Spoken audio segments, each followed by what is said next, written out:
or let me say this in the proper way, the Honorable Minister, Investments or Industry, Trade, Investments. Okay, I get confused. Yeah, too much power is concentrated in one hand. I get confused. Thank you very much, sir, for coming. And all the other very active politicians in the House, thank you very much for coming. Heads of ministries, departments, and agencies of government, my colleagues on the board of the Nigerian Economic Summit Group, captains of industry, I see a number of you here, distinguished senior professionals, members of the international community, political party representatives, again, I thank you, members of the press, and I repeat, members of the press, because you're critical to what we're doing today, the message we need to get out. Distinguished ladies and gentlemen, good morning, and thank you very much for coming. I'm delighted to welcome you all to this auspicious event, the National Economic Dialogue, organized by the Nigerian Economic Summit Group. According to the revised electoral timetable announced by the Independent National Electoral Commission, and as informed by the Electoral Act 2022, our country is precisely 10 months away from our 2023 general elections. In the next few weeks, the political parties will go through a primaries process to choose their flag bearers. And once again, Nigerians will have a historic chance to choose a future different from the past. The direction of that difference is in our hands. The earnest expectation of our people since our independence in 1960 has been the ideal, an idea that Nigeria is the giant of Africa, and that our growth and development would lead to the emergence of the continent's dominant global and regional power, joining the league of its global economic peers. The aspiration of our freedom's promise in 1960 was that by the 21st century, we would have established a modern, middle-income, safe and secure developed democratic state governed by transformational and developmental leaders.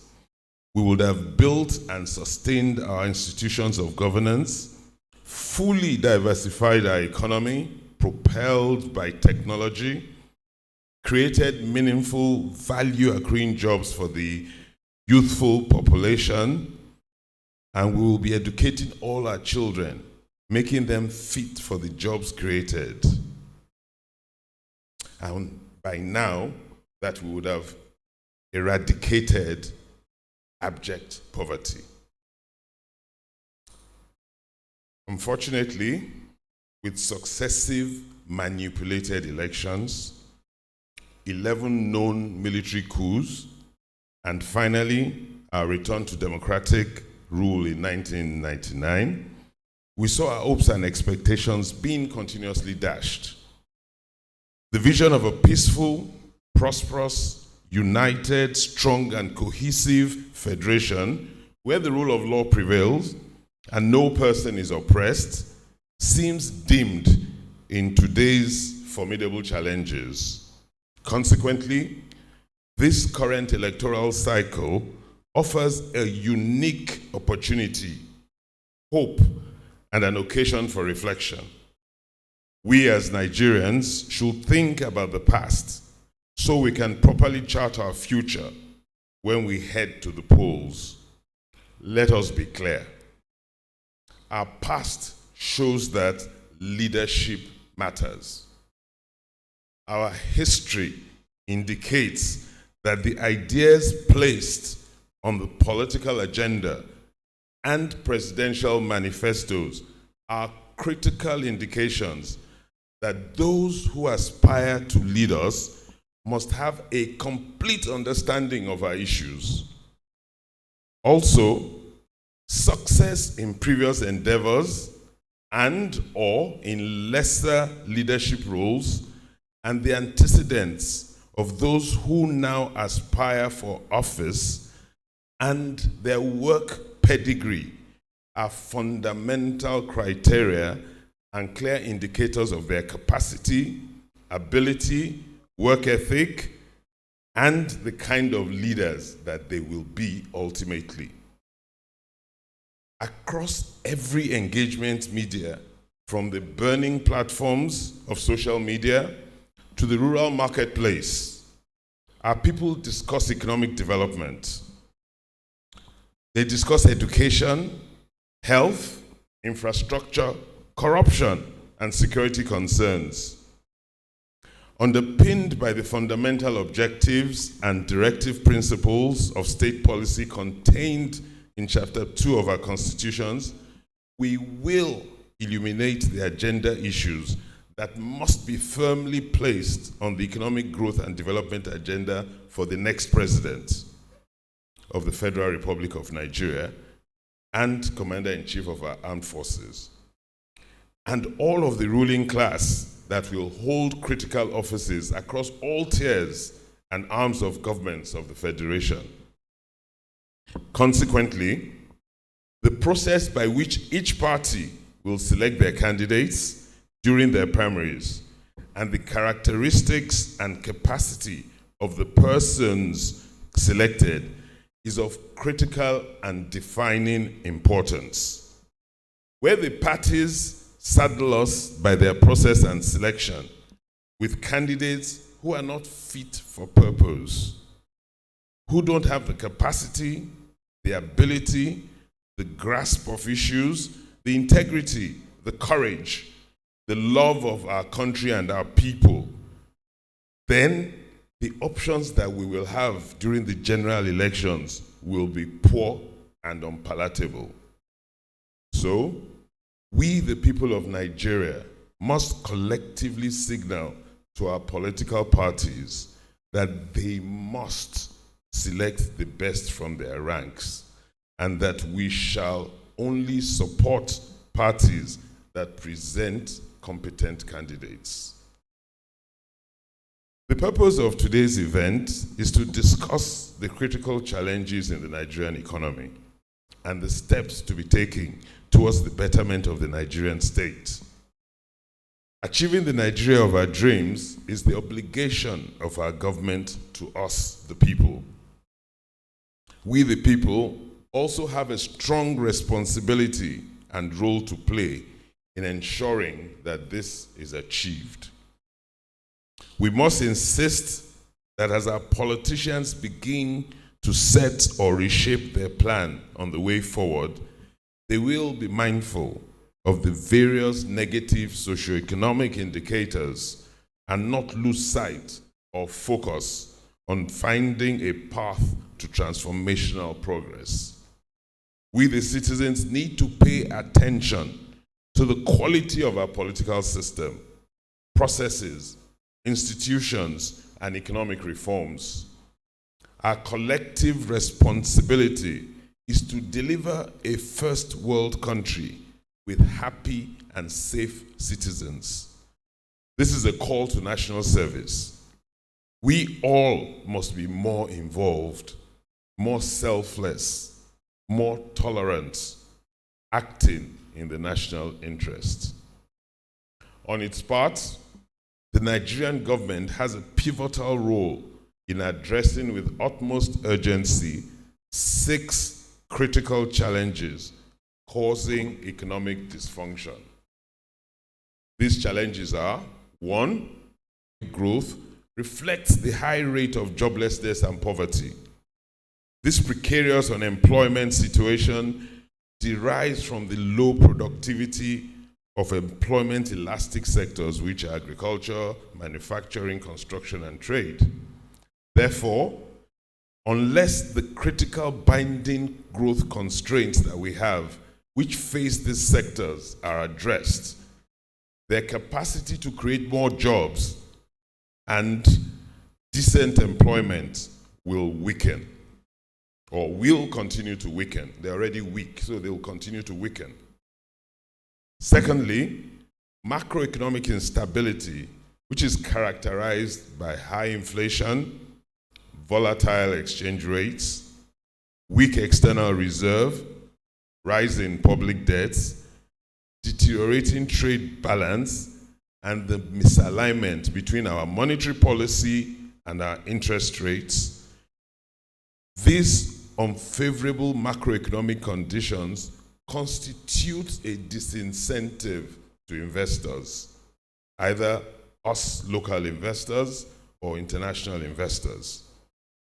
Thirdly, the infrastructure deficit is highlighted with us ranking 24th within Africa, out of the 54 countries in Africa covered on the African Development Bank Infrastructure Index Report 2020, which is truly poor for a country endowed such as ours within Africa. Fourthly, the human capital deficit and skills gap are reflected in our low human capital index and low human capital development index. Over the years, this mediocre performance in human development indices could be attributed to inadequate funding for social sectors, education and health, and limited capacity to harness human capital potential. Fifthly, national insecurity, which is at the heart of recent socioeconomic issues in Nigeria. If left unchecked, the recurrence of community and personal insecurity will continue to threaten macroeconomic stability in Nigeria. Lastly, our weak economic competitiveness, which remains a crucial concern for our investors and businesses. Businesses in Nigeria face obstacles that threaten their survival and expansion. Obstacles from different areas, different dimensions. Nigeria is a difficult place to do business, a very difficult place to do business. These 6 critical challenges resonate with both citizens and the business community, who now place a high demand on transformational leadership that will bring forth a new Nigeria. We are at significant crossroads, and I'd like to repeat that this year going into next year, we're at an inflection point. This is a moment in our national history where we need political leaders to emerge who think globally and act locally with courage and wisdom, who will be focused on tackling seemingly intractable development problems. The emergence of such enlightened leadership who are credible, competent, reform-minded, and able to rebuild the institutions of governance is what Nigerians desperately need now. It is our collective task in the national interest to ensure that such a leader or leaders who are fit for purpose emerge at the conclusion of the 2023 elections, especially the presidential and gubernatorial elections. If we make the right choices, within this decade, Nigeria can become a leading industrializing and reforming nation in Africa. Within this decade, if we make the right choices this year and next year, the country will break free from decades-long political, policy, legislative, and regulatory constraints. We will and can create an enabling investment environment and business environment underpinned by a motivated, capacitated, well-resourced, world-class civil service that drives open, transparent, high-performance governance.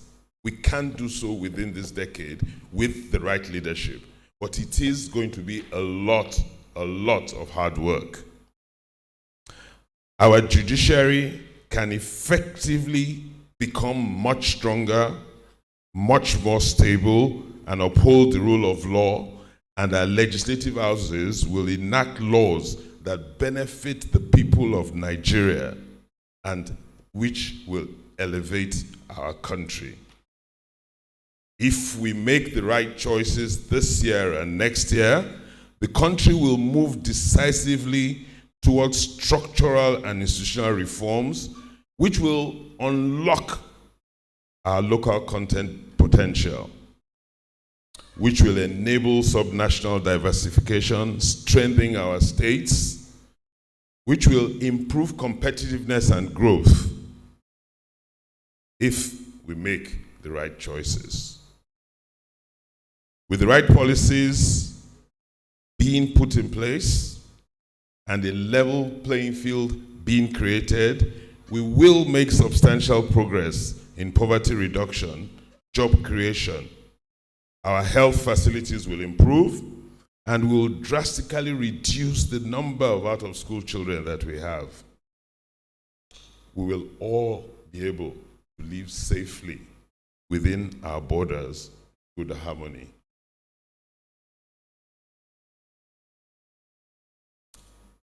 We hope this event will arouse national consciousness about the state of the Nigerian economy, with emphasis on a solid political will to implement tough reforms.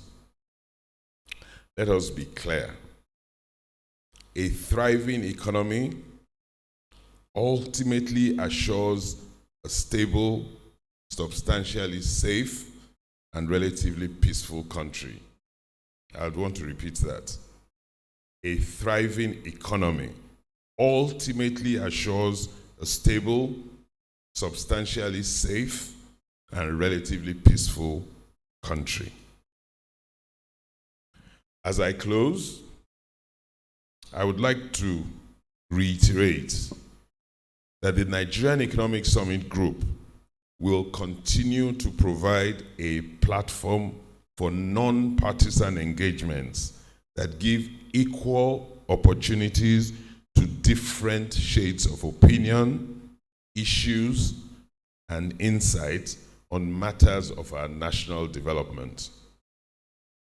We are committed to ensuring that these engagements will be structured and delivered so that they elicit the most effective, progressive, cerebral, and workable policy options, which will not be inadvertently construed as being skewed towards a particular group or philosophical thinking or orientation or section or political party or interest. Our own interest is the national interest. As we have always done in our 29 years of existence, when the need arises, and as appropriate, we will take informed positions on economic issues and national affairs, supported by evidence and clear data. We will not waver. We will stay the course at the National Economic Summit Group. We will always keep our eyes on the ball, and we shall continue to serve the national interest without fear or favor. This has been the mission of the Nigerian Economic Summit Group since our first summit in February 1993. As our political parties prepare for the next elections, we will continue to make available to all parties all of our reports on the state of the economy, our economic outlook reports, our economic scenarios, and our recommendations on how to resolve our economic issues. So we will provide all information to all political parties to enable them prepare for governance. From the bottom of my heart, I thank most profusely our distinguished panelists. I thank you. I thank our moderator and our compere, who despite their extremely busy schedule, have made time to prepare and participate in this extremely important event. I also thank most sincerely all those who have worked extremely hard to put this event together. I thank all of you who are present in this room and those who are present virtually to this most important conversation. Honorable Minister, I also thank you, because it takes courage for you to come into this room, not knowing what to expect. Thank you very much. As we commence this event in our series of 2022 pre-28th Economic Summit engagements, I wish us all fruitful deliberations. Again, I thank you all, and God bless the Federal Republic of Nigeria. Thank you.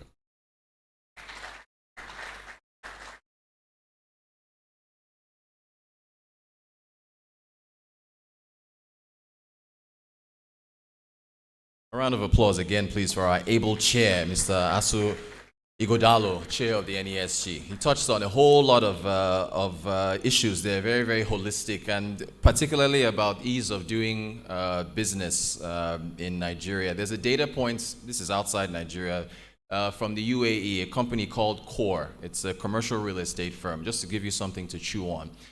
First quarter of 2022, citywide office occupancy rates in Dubai are at 81%, a 5-year high.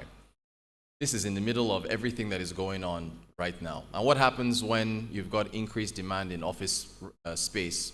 Rent goes up. So office occupancy is 81% in Dubai right now, 5-year high. Rent is up by 35%.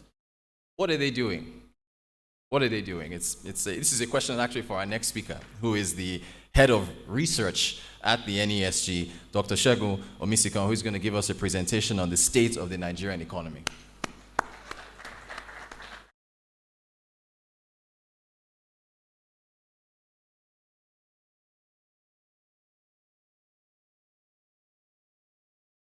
So, good morning again, everyone. My job this morning is to provide context and show to us the evidence state of the maybe we should start by asking ourselves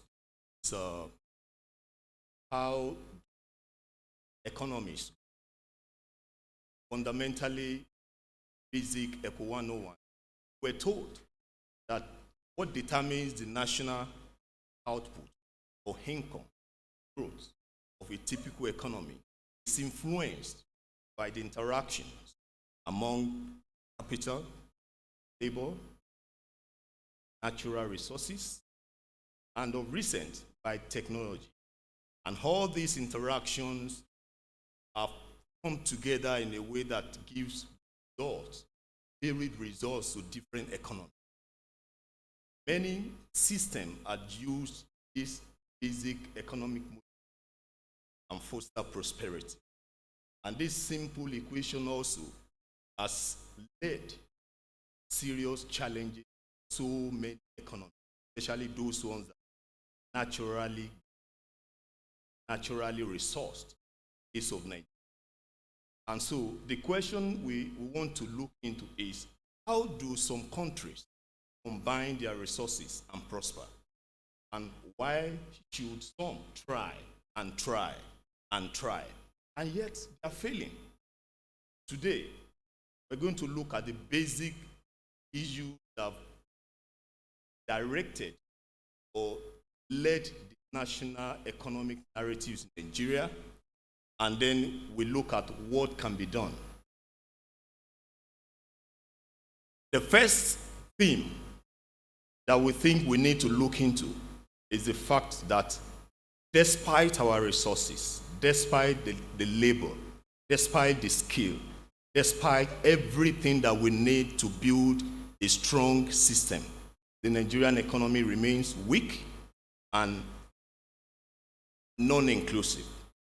Weak in the sense that our growth is not broad-based. Weak in the sense that many people are excluded from the economic activities. And if that happens, the fact that we want the unemployment rate to come down, we want people to prosper together, will become a challenging task. Let's look at some data here. The question we want to ask again is, are we really growing? Meanwhile, we're looking at the space of 10 years from 2012 to 2021. What has happened to the Nigerian economy? This year, or 2021, we can say, yes, we are coming out of the recession, we are trying, so we have about 3.4 growth. But when we look at it on a cumulative average from 2012 to now, we see that we are barely at 2% growth rate. This cannot sustain any economy. Not the economy that is growing in terms of population, far beyond the growth rate of the economy. So from 2012 to now, our population growth rate has exceeded our GDP growth rate. But let's leave rate alone. Let's ask our question. What does it mean to the size of our economy? When you look at the blue line, we can conclude and say, oh, great, we are doing better. We are doing great.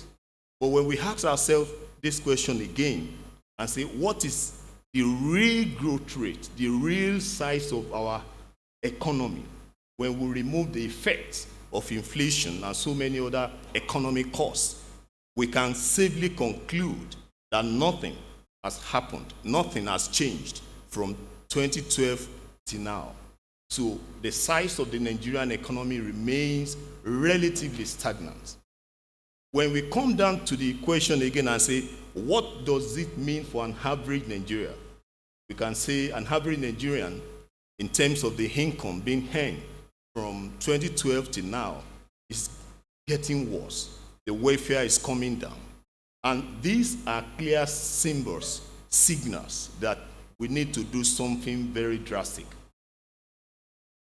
But we cannot do anything except we look at the productive base, except we look at the sectors that are producing, sectors that are coming up with output, sectors that are employing, sectors' productivity. The same situation is manifesting here. Among our strategic sectors, we could conclude that if you look at the growth rate from 2012 to now, and then you also find the average over time, we are doing worse now than we started with in 2012. But maybe we can look strategically at the case of the oil and gas sector, because this sector is not just one of the sectors. It's indeed the sector that contributes the most to the welfare, to the strength, to the revenue of the Nigerian entity.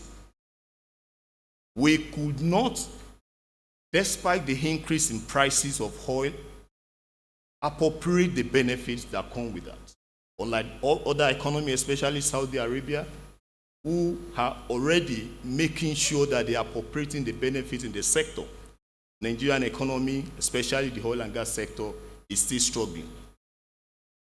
When we look at the critical challenges that are facing this sector, they are obvious. We all know them. From low crude oil production to dwindling investments, we have many international investors, many IOCs leaving our system. We have high cost of production. We also have the issue that is still standing now. That is the fuel subsidy debate. And that is not just enough. When we ask ourselves, what is the situation with our macro environment? The natural response of macro environment isn't just because, let's tackle inflation rate, let's tackle unemployment. It's a response from both the internal and the external imbalances. So when our external performance is weak and our internal productivity is weak, the reflection will be on our macro instability.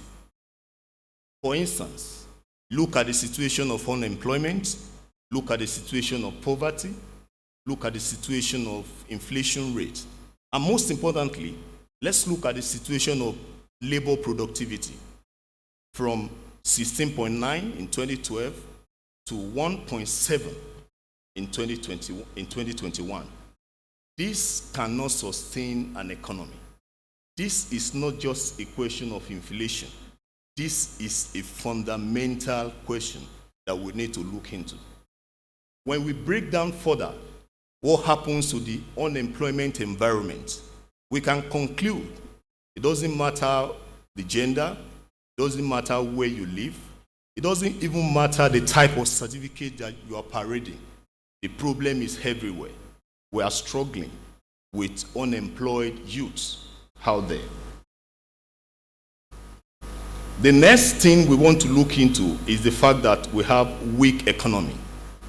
When our economy is weak, our competitiveness also will reflect the weakness. For instance,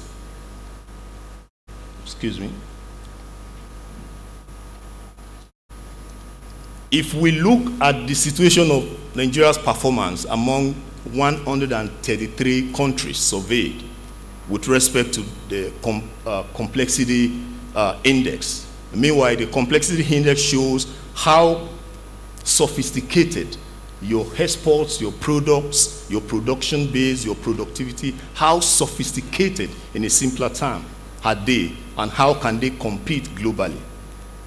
We have, from 2020 to years back to now, we've not been doing fine at all. And the question is, what position are we now?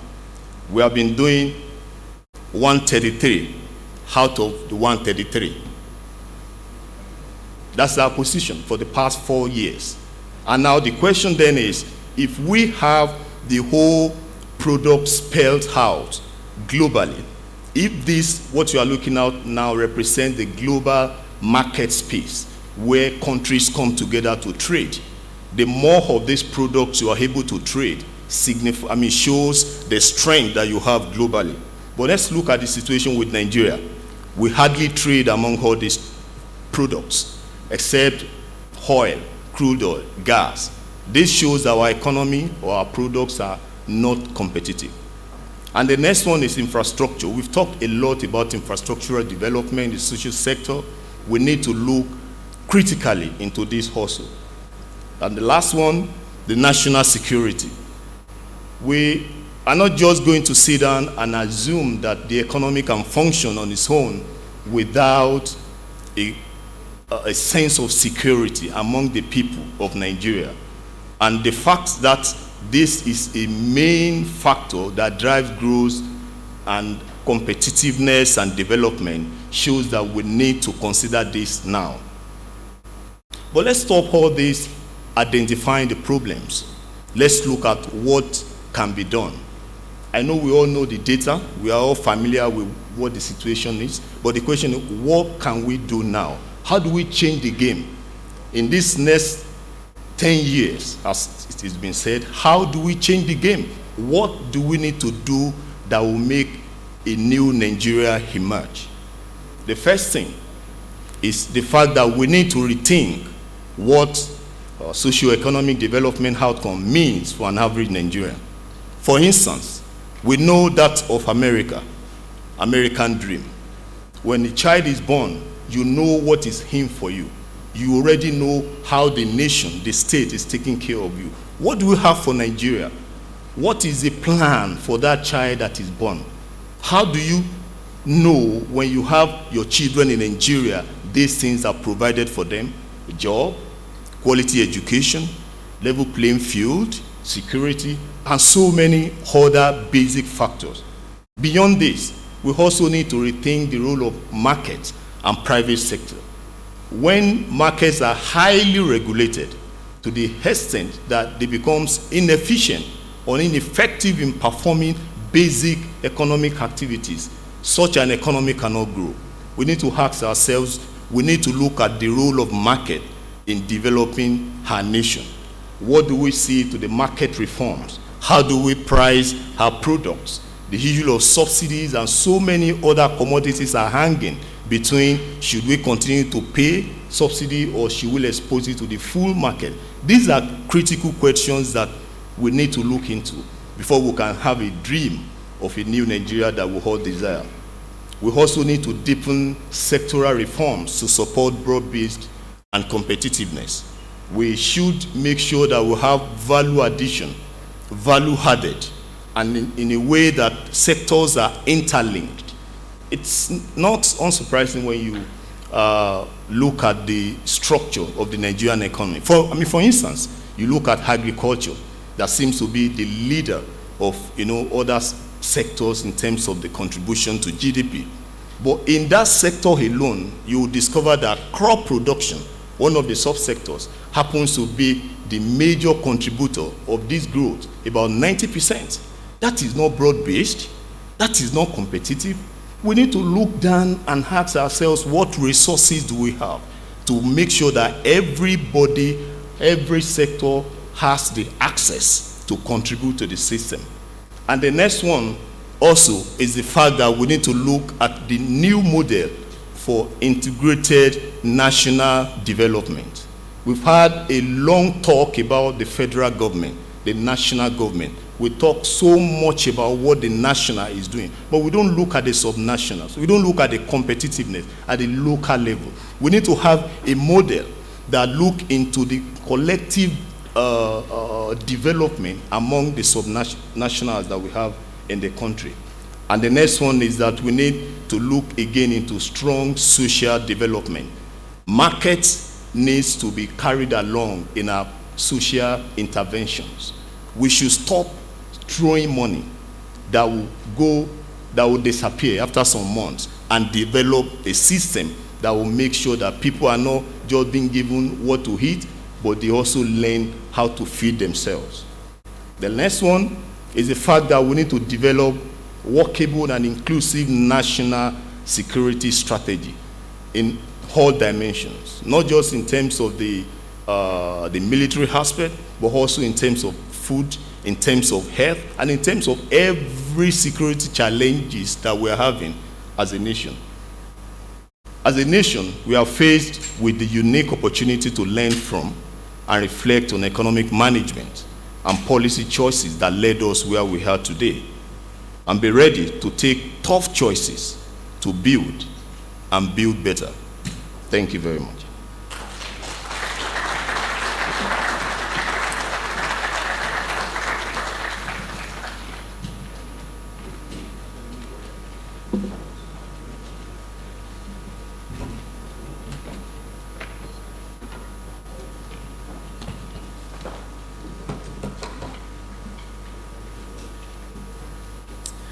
A round of applause again for the Dr. Olusegun Omisikam, Head of Research at the NESG.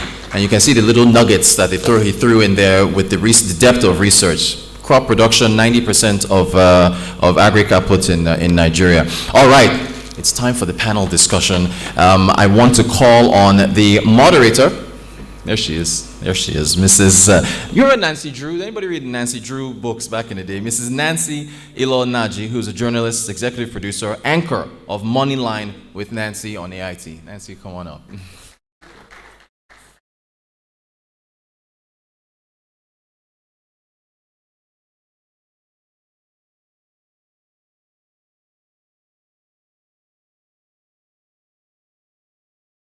Also, for folks that are following online, a hashtag, if not now, when, you can use that hashtag to join in on the conversation. It's actually trending, #1 right now on Twitter. Nancy.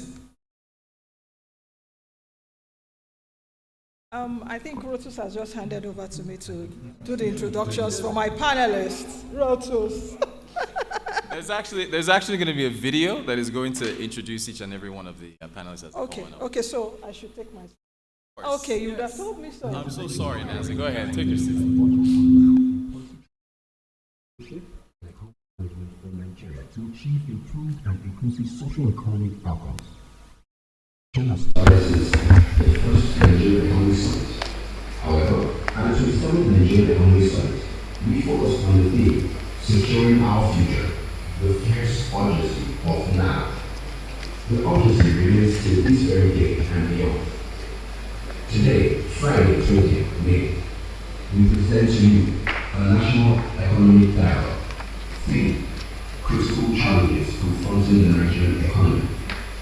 Together, let's extensively discuss and ensure that Nigeria's future is secure 2023 and beyond. To anchor these discussions today, please welcome your panelists. Professor Osita of OOM. Round of applause. Professor of Economic Director, Institute for Development Studies, University of Nigeria. Professor Adam's views on science and technology and industrialization policy in Africa are respected internationally. He is a leading figure and champion of Africa's intellectual freedom and knowledge independence. Dr. Olisa Abadua, OOM, Senior Advocate at Nigeria. Senior Partner, Olisa Abadua. Dr. Abadua is a seasoned arbitrator and initiator and pioneer of law firm Alice Arbitration and Mediation Center in Lagos. He is a development law expert and has advocated the application of law in development planning and economic growth. Ms. Tosin Anurita, Managing Director and CEO in Lagos, Nigeria. Tosin is passionate about supporting entrepreneurs and helping them scale, not just for the immediate impact this has on their organization, but more for multiplier effects this provides for the larger society and economy.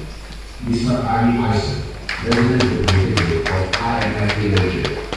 Mr. Ison, a national of Brazil, joined IMF in 2003 and has gained extensive experience as a microeconomist during his career. He is currently President Representative of IMF office in Nigeria since October 2020. Mr. Samson Itodo, Executive Director of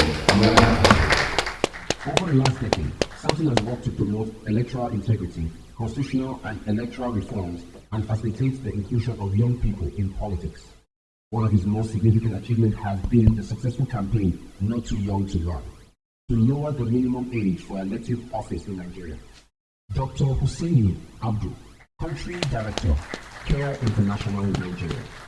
Dr. Husseini Abdul is an international development specialist and scholar. In the last 25 years, he's been extensively involved in democracy, governance, and development study and practice in Africa.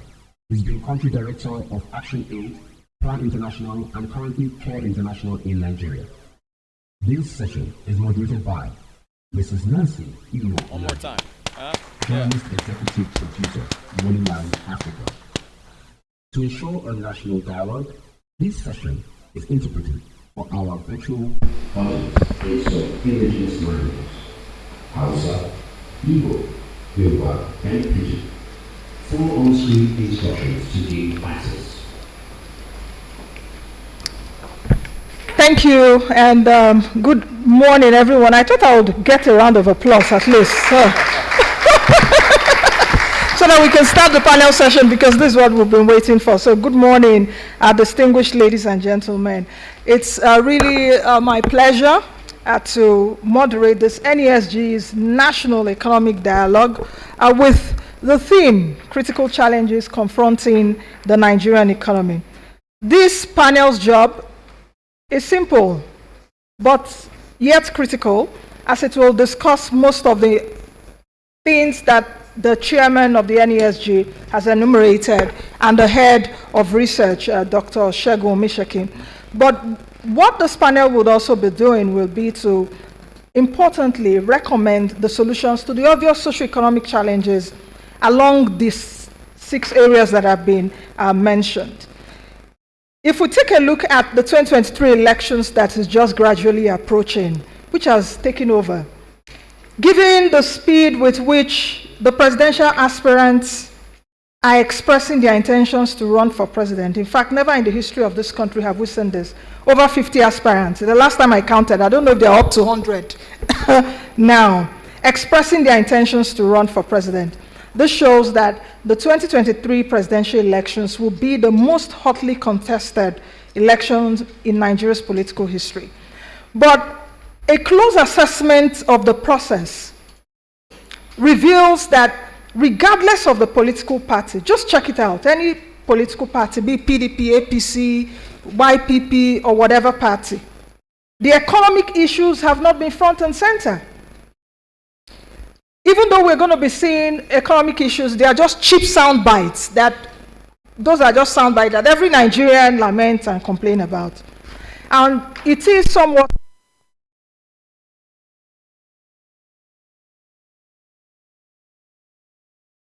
I think it is somewhat troubling that the various presidential as well as the governorship aspirants do not, or even if they have, they just have a fair understanding of the socio-economic challenges they stand to inherit. And for me, it's scary. Also, our political parties approaching the selection process of the leaders for the presidential and governorship seats with the competence and credibility it deserves beyond the political sentiments currently expressed. In addition, this panel will expose to Nigerians, and I want all of us to be very attentive, that this panel will expose to us and make clear the right and the tough questions to ask, the practicability of those answers provided, beyond those cheap sound bites currently being heard. So if a presidential aspirant tells you, I'm going to provide power, how? And the much needed socioeconomic transformations, how it will be delivered. So for your information, we'll be starting the panel session in just a few seconds, but there will be Q&A, in fact, Q, C, and A, questions, comments, and answers after the discussion. So get ready to ask your questions, and I know that my esteemed panel is capable of answering those questions, so let's dive right in. I will start my first question. I'll start with Professor Bu, and Prof, all of us were all seated there, and we heard the chairman NESG talk about our challenges. Dr. Mishaki also enumerated those. What are your ideas of the priority issues, really, that should comprise the core policy agenda of this new administration in 2023 to ensure macroeconomic stability and inclusive growth? And what will be the most important in achieving those objectives? Prof.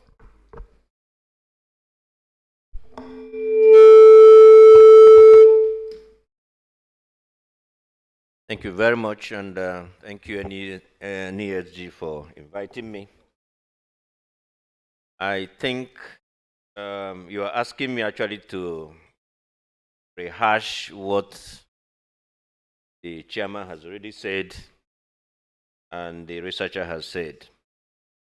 But let me start with a quote from Lee Kuan Yew. I think it sets the stage very importantly. If you have read his book From Third World to First, he said, "We cannot afford to forget that public order, personal security, economic and social progress and prosperity are not the natural order of things. That they depend on the ceaseless effort and attention from an honest and effective government the people must elect." This is the summary of why we are here. Honest, effective government the people must elect. In other words, leaders cause things to happen. Nancy, Madam Moderator, you know, Nigeria is classified as the poverty capital of the world. Youth unemployment is high. People have spoken about inequality, but enough emphasis is not placed on this so-called inclusive growth and inequality. Because I was asked to give a lecture a couple of months ago, and they wanted me to speak on insecurity and the economics of insecurity. And I said, my takeoff point is actually on inequality and insecurity, because inequality undermines the trust, the solidarity and mutuality upon which responsible citizenship are based. So once you have a non-inclusive growth, a non-inclusive economy, it's a recipe for what we are already observing in this country. So if you're asking me what someone coming in is going to do. The issue of poverty is pervasive. The issue of inequality is pervasive. And it is not a simple matter of there are few rich people and many poor people. It's a matter of citizenship. It's a matter of how can you expect these people who do not have a stake in the country to regard themselves as citizens of this country. And that is why you have a lot of non-state actors, because they don't believe they have a stake, they don't believe that their children have a stake, even in the future of the country. So, if you come to the issue of macroeconomic stability and what we should do, you know, my favorite saying, I think people know that I say this always, you know, politics is superior to economics. When people ask me, what do we do to fix the economy? I say, fix the politics first. If you fix the politics, that's the major step in fixing the economy. Because major economic decisions are made by politicians. Your budget is actually a political instrument for managing the economy. And if that is not even gotten right, nothing will happen. One other point I want to make concerns an area in which I've devoted a lot of my time to. I used to be a cabinet minister responsible for national planning in this country. This country has no fidelity, no faithfulness to national planning. Okay, Prof, I think I need to cut you at that point. We'll come back to what you said. But my next question goes to Dr. Abdul. And let's take the issues that are on hand right now. ASU, SANU, NASU, they're all on strike. We've heard, at least in the presentations, take a look at it, we're doing poorly. Educational indicators, we're doing poorly. In fact, Nigeria ranks low across all those health and education outcomes. The surprising data for me and very alarming, and I don't know why we've not found the solution. 18.5 million children are out of school in Nigeria. 10 million of them are girls. Very startling. The question to you now will be, what can we do to revitalize the health sector and reduce that brain drain among doctors and medical tourism, which we've seen? Over to you, Dr. Abdul. Thank you very much. I think that's a very loaded question. I don't know where to start from, but let me try. I think Nigeria, as a result of earlier lead presentation, it's clear that as a country, we are in huge social development. And part key manifestation of crisis in of service. Of course, I don't think it's new. For the past 4 decades or so, ASU has been consistent. And for the university, question that the state needs to inject more resources into the university system. We have seen how frequency strike because of so many factors.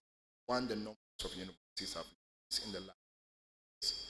It's part of the question that ASU has been asking, that universities have become more like consultancy projects. You just decide to create university with higher level of frequency without the capacity to support the growth of and invest in that system. And today what we are seeing is we are already heading to 5 months ASU strike. We're just recovering from 9 months strike. So I think the crisis in the university is a reflection of the larger crisis in the education sector.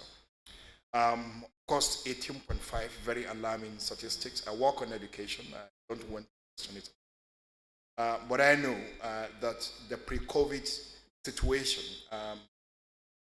11 million. And then we have also seen how the COVID closure of schools and other institutions around the world has also increased that number. Many times we also pick that number and add may not off.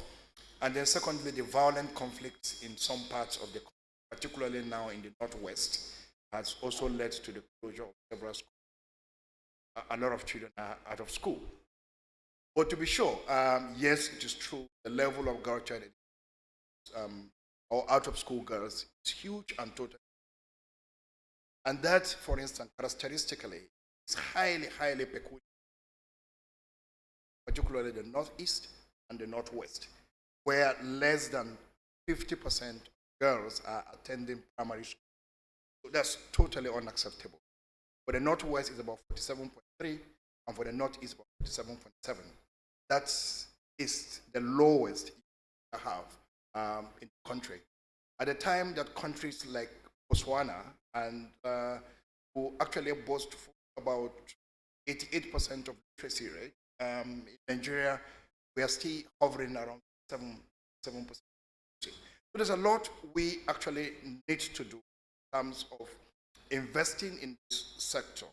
I think the crisis we have experienced in the last 20 years, governments, particularly at the state level, would like to invest in the physical side of what they refer to as school, without corresponding system to sustain or to encourage people to go to those schools and also retain them in schools. And that is also highly linked with the level of corruption in the system, because it is through those physical structural processes that you take some of those percentages that we talk about. But the soft connections, one is social mobilization. How are you getting those children in school? Two is about the system that actually can sustain their completion of their education. On health services, it's totally unbelievable what we'll have. The level of investment of government on health services is extremely. 77% of health service delivery in this country comes from out of pocket, meaning people are paying directly from their pocket. That is how health services is being financed in this country. Okay. And it does not work anywhere. It means that our health insurance system is not working. It captures a few public servants and few people around, and the poor is not getting those services. Okay, thank you, Doctor. When I come back to you, I would like you to, perhaps state how, because this panel now is about how. How perhaps school enrollment can be improved and how to achieve those objectives. But thank you very much. I'll come to the Mr. Asian, who is the IMF representative. Ari, so many things to talk about. IMF always releases Article 4 consultation. We do know the double whammy we are in right now, COVID-19 pandemic, the Russia-Ukraine conflict. If you take a look at Nigeria, Nigeria is a net importer of raw materials, transitional inputs, finished manufactured goods. What do you think, or do you think that Nigeria has really learned a lesson about what we should do to avoid this global supply disruptions, if we have at all? If you think we have not, what lessons do you think we should take away? First, on behalf of the IMF event,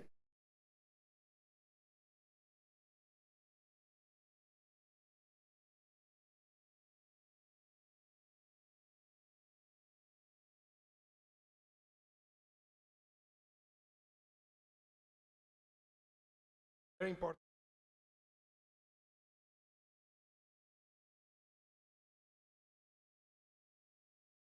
Global economy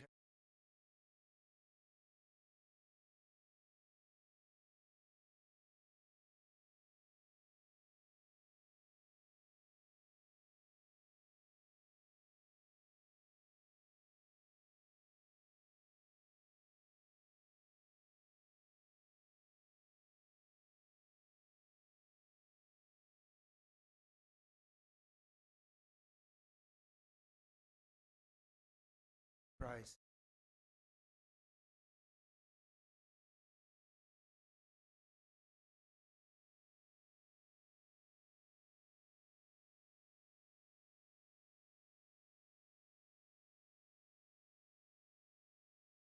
Problem will only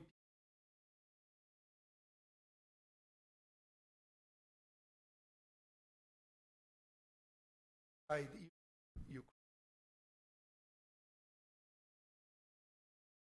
protect. Found the problem even.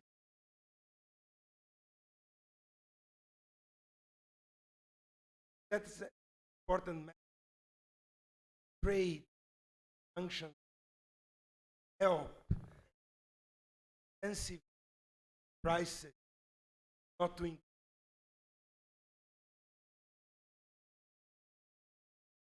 Said that country certainly covering the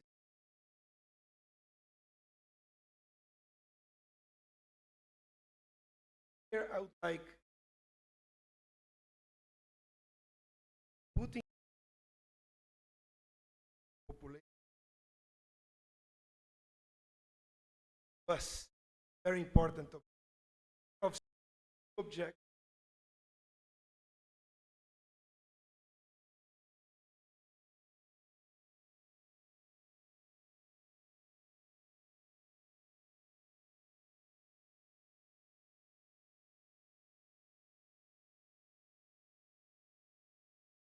way. I'll just conclude. Part of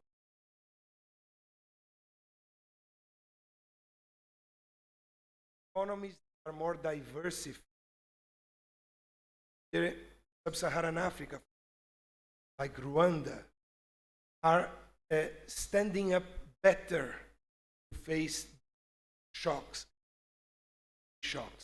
Performance of the economy saw here, with ups and downs, really connected to the fact that oil prices also have ups and downs.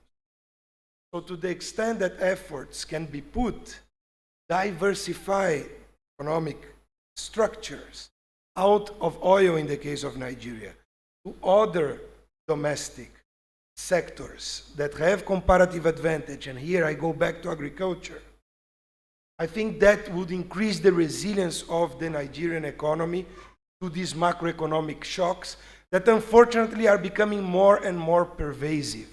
So if Nigeria is to become more resilient, it needs to diversify. And there is merit in the government. Be concerned with that. Now, we should discuss how to achieve that goal because it's easier said than done. And here, the private sector is certainly the main engine for growth and diversification and job creation in the country. We can come back about those things more. Thank you, Nancy.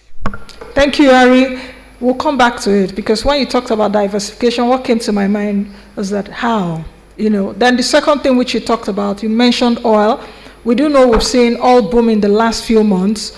Brent crude trading at about $120, but Nigeria is not gaining from it, and I guess that my panelists would mention that as we go on.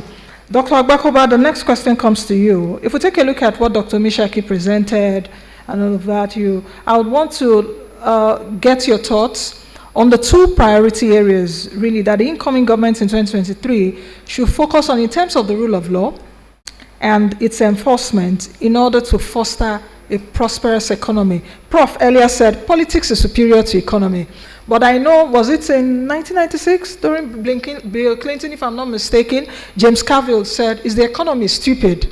Even when I was president of the Nigerian Bar Association. So that's not the problem. That's not the problem. I can produce tomes, answer questions about rule of law, constitution, political restructure, inclusion, with people like Piketty on capitalism and inclusion. All of that. It will not help. The central question is, why is it that from 1668, bar one example or two, who failed leadership? If the head can't absorb what is being said, nothing will happen. So I think that's the central issue. Are any of these men that picked up these forms for 100 million and the other side for I don't know how much, are they capable? Are they capable? That's the issue. I have my personal reservations. I can only show about 2 or 3. They're not. That's the problem. So we can spend all we want here. And in 2023, May 29, the lack of, but I will not say what I want to say. But somebody comes in, there's nothing in his head. He doesn't see that it is in his own interest as president to bring in 774 local governments and assign them responsibility. He doesn't see that he needs to bring in 36 state governors so that we cease to have a centripetal system. Everywhere is bubbling. The economic system will grow. But if you have Abuja as the only one driving the economy, it can't work. How can the IG of police superintend Nigeria? It's a joke. That's why the index of failed states ranks us as a nation in low-grade civil war. Are you surprised about that? So the central question for me, my take-home here, how can we elect somebody that can be Lee Kuan Yew? Thank you.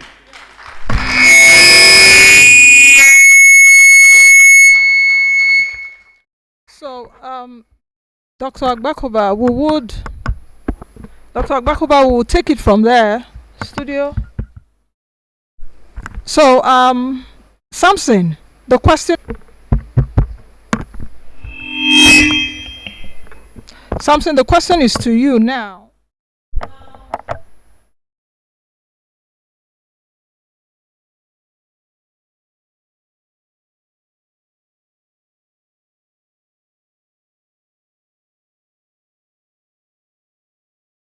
Studio, what kind of political process? Yes, okay. What kind of political process or political system will make us emerge from this economic crisis? Prof said earlier, politics is superior to process. Dr. Agbakoba said, a leader such as Lee Kuan Yew. What political process will bring out that kind of leader?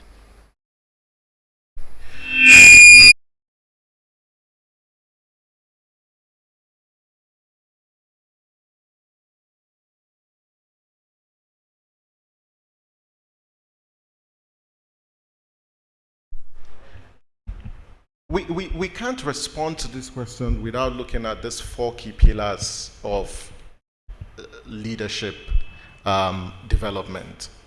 First is leadership recruitment. Second, leadership training. 3 and 4, leadership transition. And for want of time, I'll focus on leadership recruitment and leadership transition for very obvious reasons.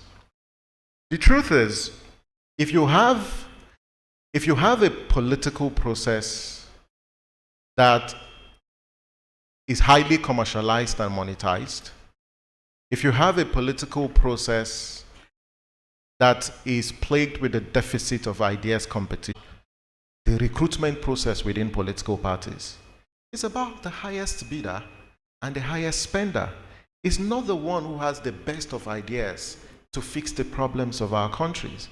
The political parties are not even interested in debates about core issues. So it's he who or she who has the resources to buy the delegates. The Leonard Silk, just at the back room, we're just having a chat for the delegates as at today. We understand for one of the parties about $10,000. The second's about $3,000. When you have that kind of system, then just know that our voting choices has already been compromised. If the delegates would only vote for people who buy and purchase the highest number of votes. So, but where do we need to go from here? And I start from the base that we need a new political mobilization strategy that will do 4 things. 1, we need to socialize the Nigerian people on how and why it is important to elect good leaders. If we don't do that, you're still going to get voters go out on February 25th and March 3rd, voting for people who look like them, who think like them, or people who throw buzzwords like Nancy puts it. So today is 285 days to the 2023 elections, and about 6,786 hours to the 2023 elections. How are we mobilizing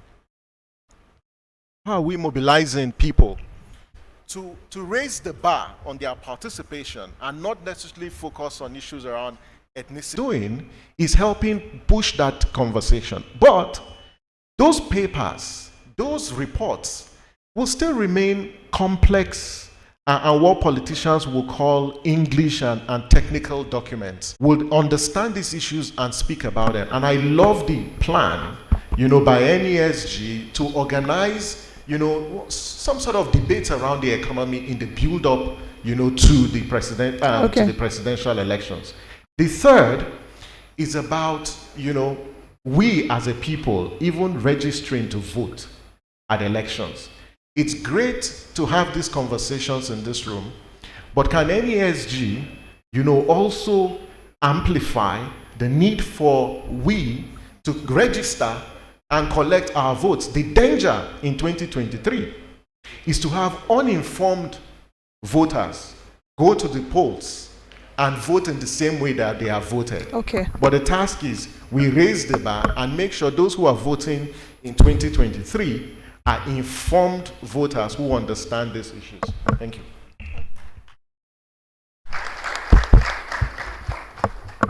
Thank you. Studio is Tosi on. Tosi Faniro that I supposed to. Okay. Is Tosi on? Oh, okay. Tosi, the next question will be to you around. Thank you. Tosi, the next question will be to you around young people. So much has been said about unemployment. It's a bomb that has already exploded, not even just waiting to happen. What do you think that, what are the priority issues really for us to enable us have a skilled and well-trained youth for the 21st century from your own vantage point? Thank you, Nancy. I hope Yes, we can. Great. Present, but happy to be able to dial in. First thing I would say is that the goal is to create an amazing environment. Right. Now we know that MSMEs contribute of Nigeria's GDP and over, not large corporates. And we also know that by 20 less than 5 years old. And so I think that while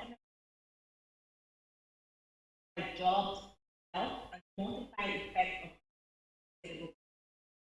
and if we're talking about inclusion, job creation, improving lives, forming the economy, overall prosperity, small businesses and scale-ups can help us achieve this.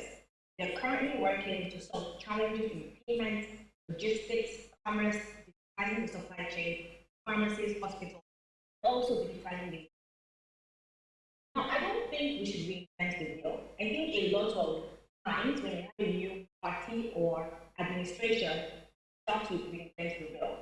I think at the state level, there are few SME center and jobs. These initiatives are government initiatives, collaborative sector, and to support entrepreneurs and reduce unemployment in the state. And so I think what the new administration or government needs to support these agents to scale, support them and emulate them in different states that don't have them. I think the next priority, we need to get infrastructure right. Power is in and it's costing much money. If we don't get infrastructure right, we don't get logistics. If we don't get logistics right, we don't. And so when we think about the jobs of about young people, less than, we have to think about employment. Who is going to train these people? Again, it's not large small business. It's micro business, small business. It's tech company, scalable company. And so I would leave you with really about scaling agency. Thank you very much, Tosin, at least for your contributions, because MSMEs provide 96% of jobs and 84% of employment. So it's very critical. Prof. Obu, I'll come back to you. Let's take a look at it from the macroeconomic environment as it relates to the business climate. How do you think that the microeconomic climate can be made more investment and business friendly? The other part of the question is, how do we deal with these suffocating constraints for growth in key sectors and industries? Then the B part of the question, because I'm also looking at our time and I want to get so many things in for you all to answer, is that if you take a look at it, without monthly subventions from the Federation account, 35 states, including Lagos State, for example, would literally exist or survive. How well positioned are the subnationals right now to entice investors into the development of the natural endowments of their respective states? Prof, over to you. Thank you very much. Let me go back to the issues, they are related, of diversification, because we must come back to answer your questions. What do we need to do? You know, we were told that all of us should go to the farm and farm. You know, that's not a good strategy. It's not. Absolutely not. I've said this in so many fora. We need to create, talking about resilience, learn on the innovation status of this country. And I said the president is the innovation commander-in-chief, but needs to appoint an advisor on innovation to assist him. Without raising productivity, you cannot grow.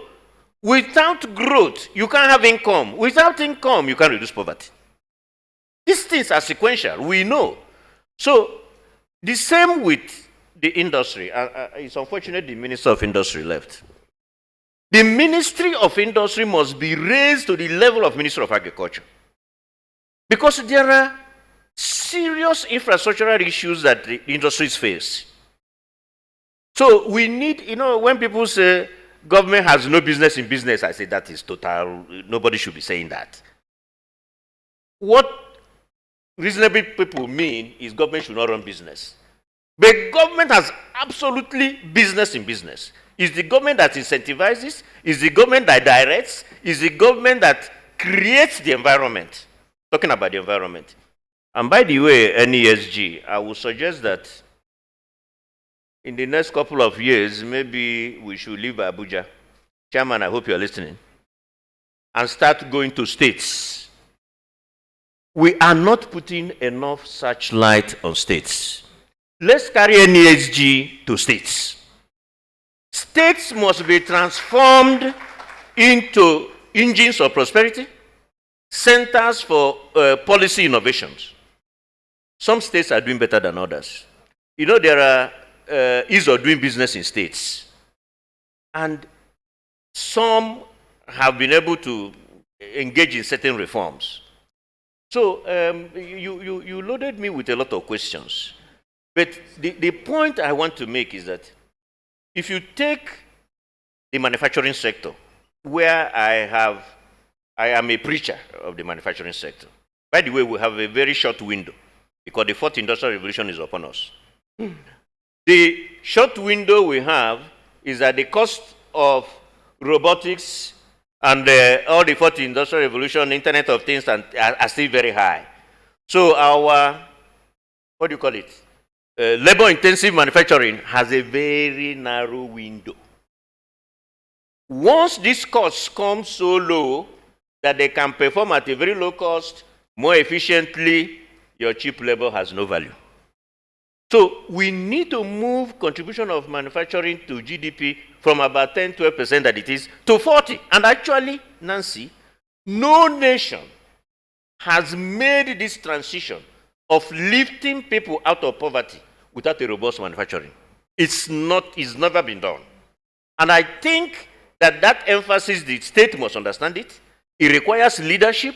It requires a Minister of Investment that can deal with all the difficulties that first movers encounter when they go into investment in these areas.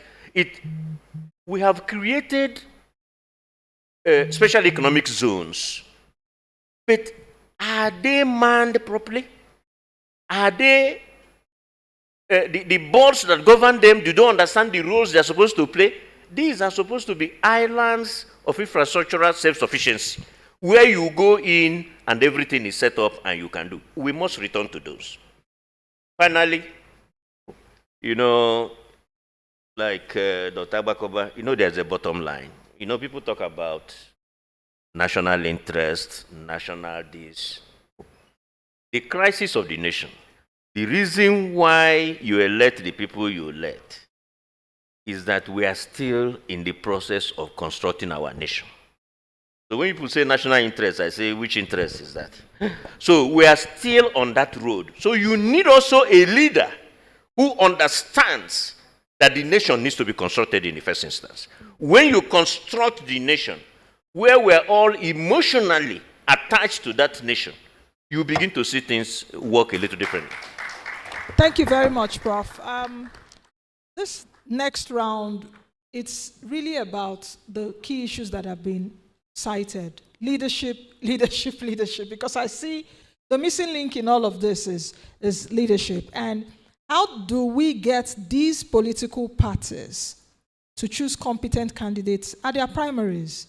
The next question to Dr. Abdul, from what Tosi had said earlier.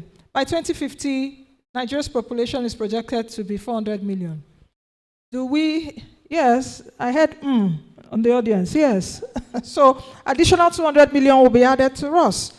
What can be done today that the population increase of 200 million people wouldn't just be a liability? How do we make use of data to better understand and direct human capital investments? Doctor, the next aspect of it is, I'm sorry I have to bombard you all with questions. It's the right kind of leader. The political primaries are coming up. How do they understand these issues, which I've just asked you? Thank you very much. I will try my best to see if I can respond to this. Yes, it's true. As a country, we are faced with a huge demographic crisis, and you can imagine having additional 200 million. What can we do? I think is for us to take the whole issue of demographic transition very seriously. That you have a new collection of people, citizens. Therefore, we have to prepare for them. And how do you prepare for them? Is for you to recognize, have a clearer understanding, and have the right data to support your planning process.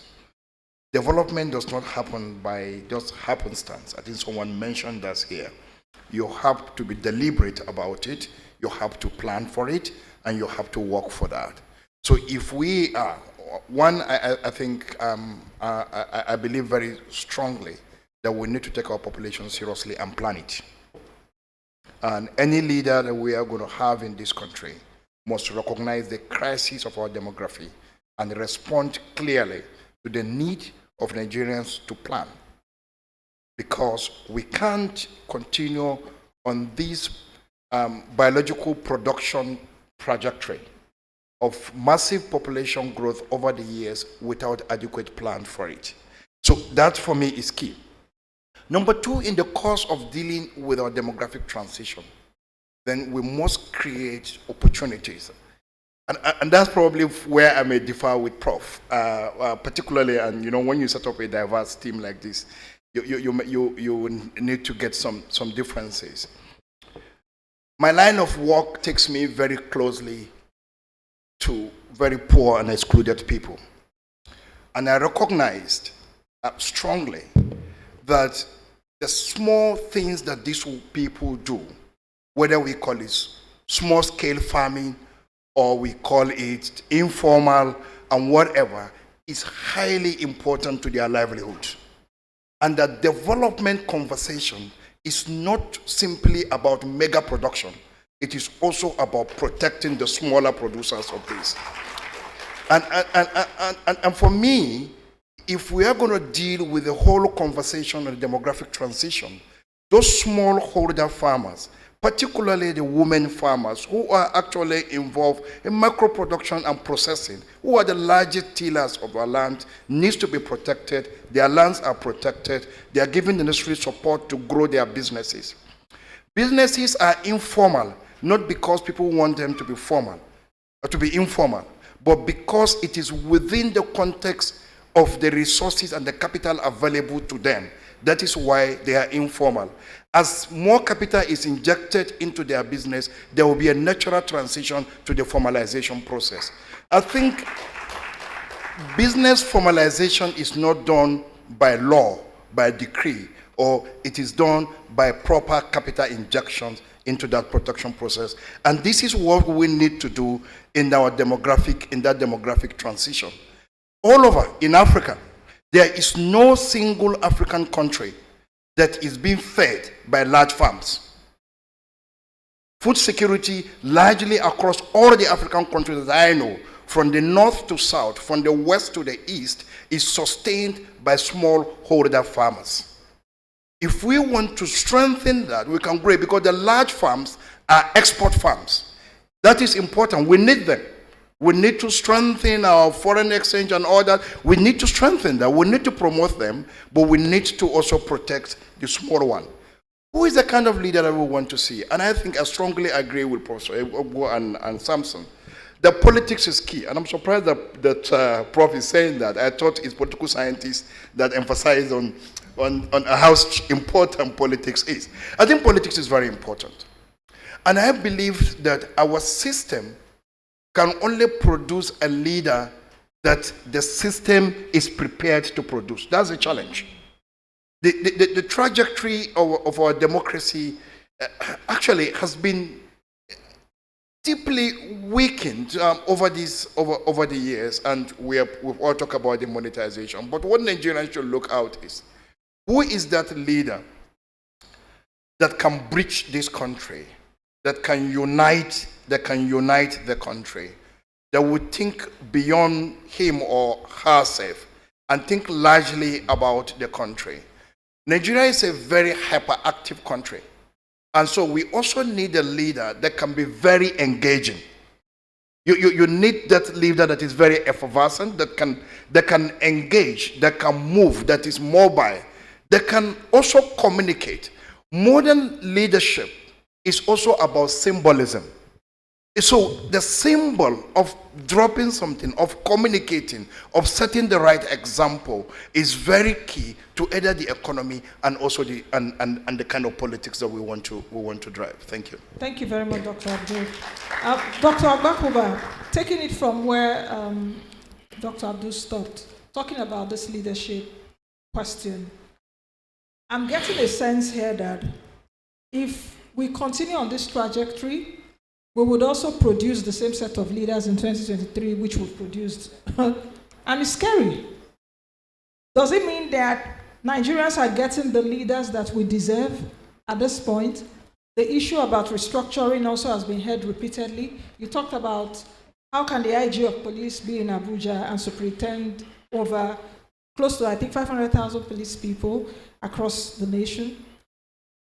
How can this political process, what should the primaries that will be in a few days, what should they be doing? Are they here in the room? Should we be loud enough? Bad news is that, hear me? Oh. There's some bad news.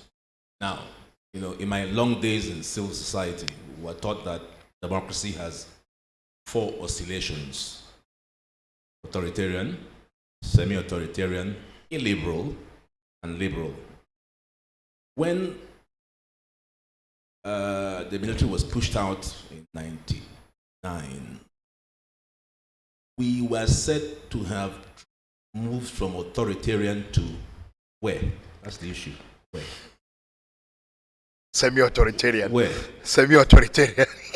Did we reach a liberal? Where the semblance of democracy is there, there is a process of voting, so that counts. Abacha played a very fast one on us in the human rights days. To be classified as an emerging democratic country, you needed to conform with what was called the Paris Principles, which meant you had to have a national human rights commission. So he established one. And therefore, did it mean that he was no longer a military government?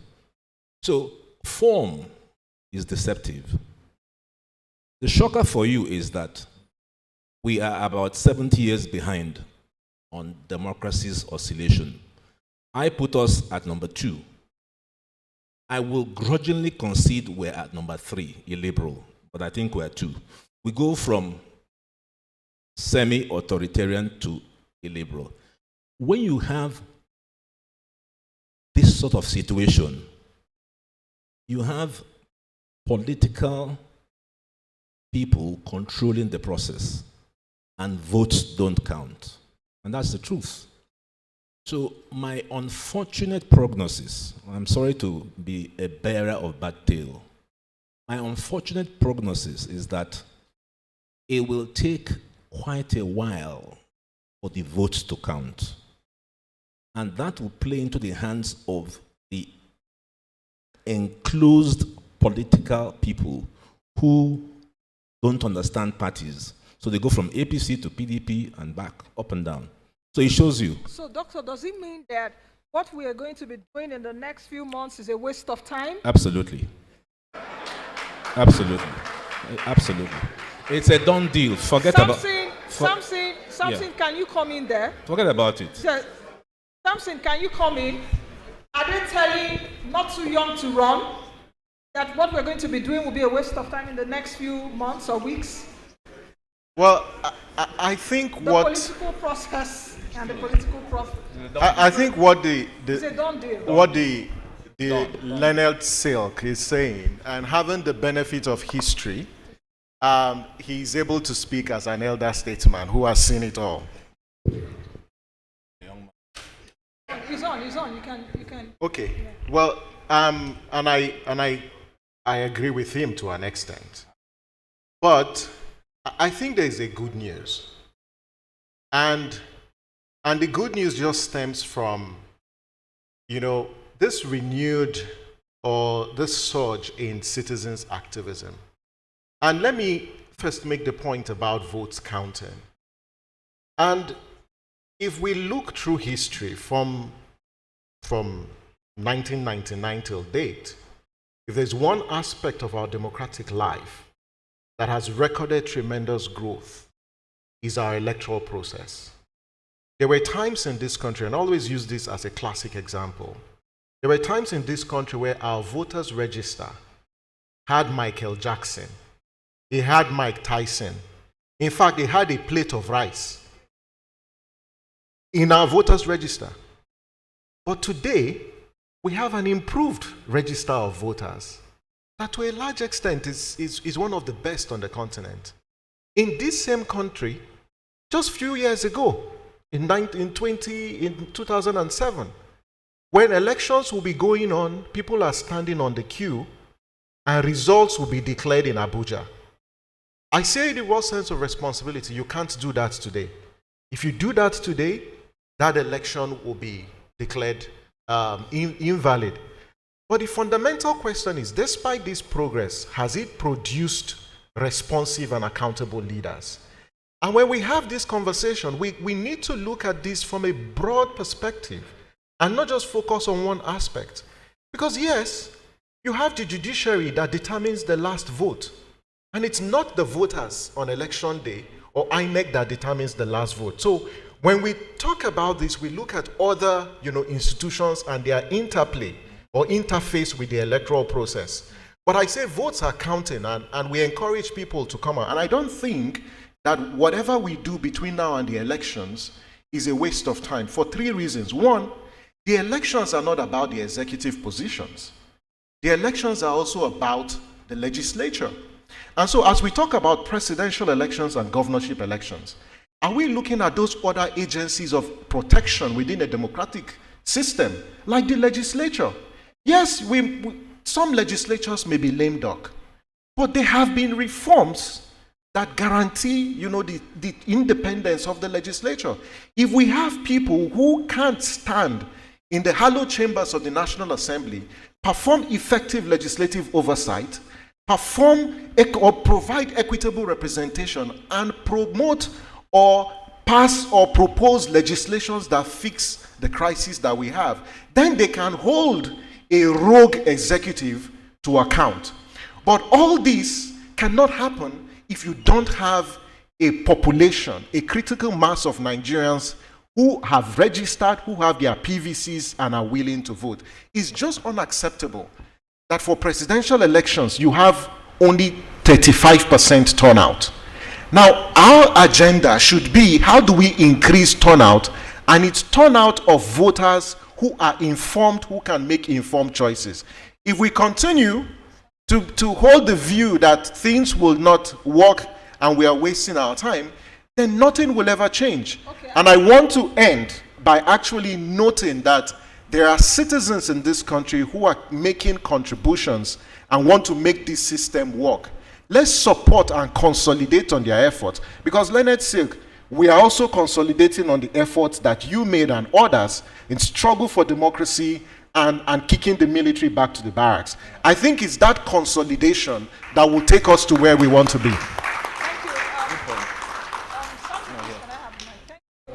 I like that you touched the part of voters, because I was also coming to the quality of voters. It's been noted here, it was noted here earlier. Who are the people that are voting? The people on the queue are those that are given some stipends to go and vote. Those on social media now, the mobilization going on social media, are we going to see them vote? That's a key question for all of us in this room. Please, you can follow the conversations online on all the social media platforms. If not now, when? If not now, when? We need to get the system right. Tosin, I will come to you now. Tosin, so much has been said about young people. Women vote. I think women are more, Samson, isn't it, when it comes to voting? Yes. If you also come to business, a few women get loans and finances. But how do we begin to prioritize women for effective policy creation and review, and also get them to participate? Because if you take a look at even the economic crisis, insecurity, and what have you, women reap the lower end of this, including children. So over to you, Tosin.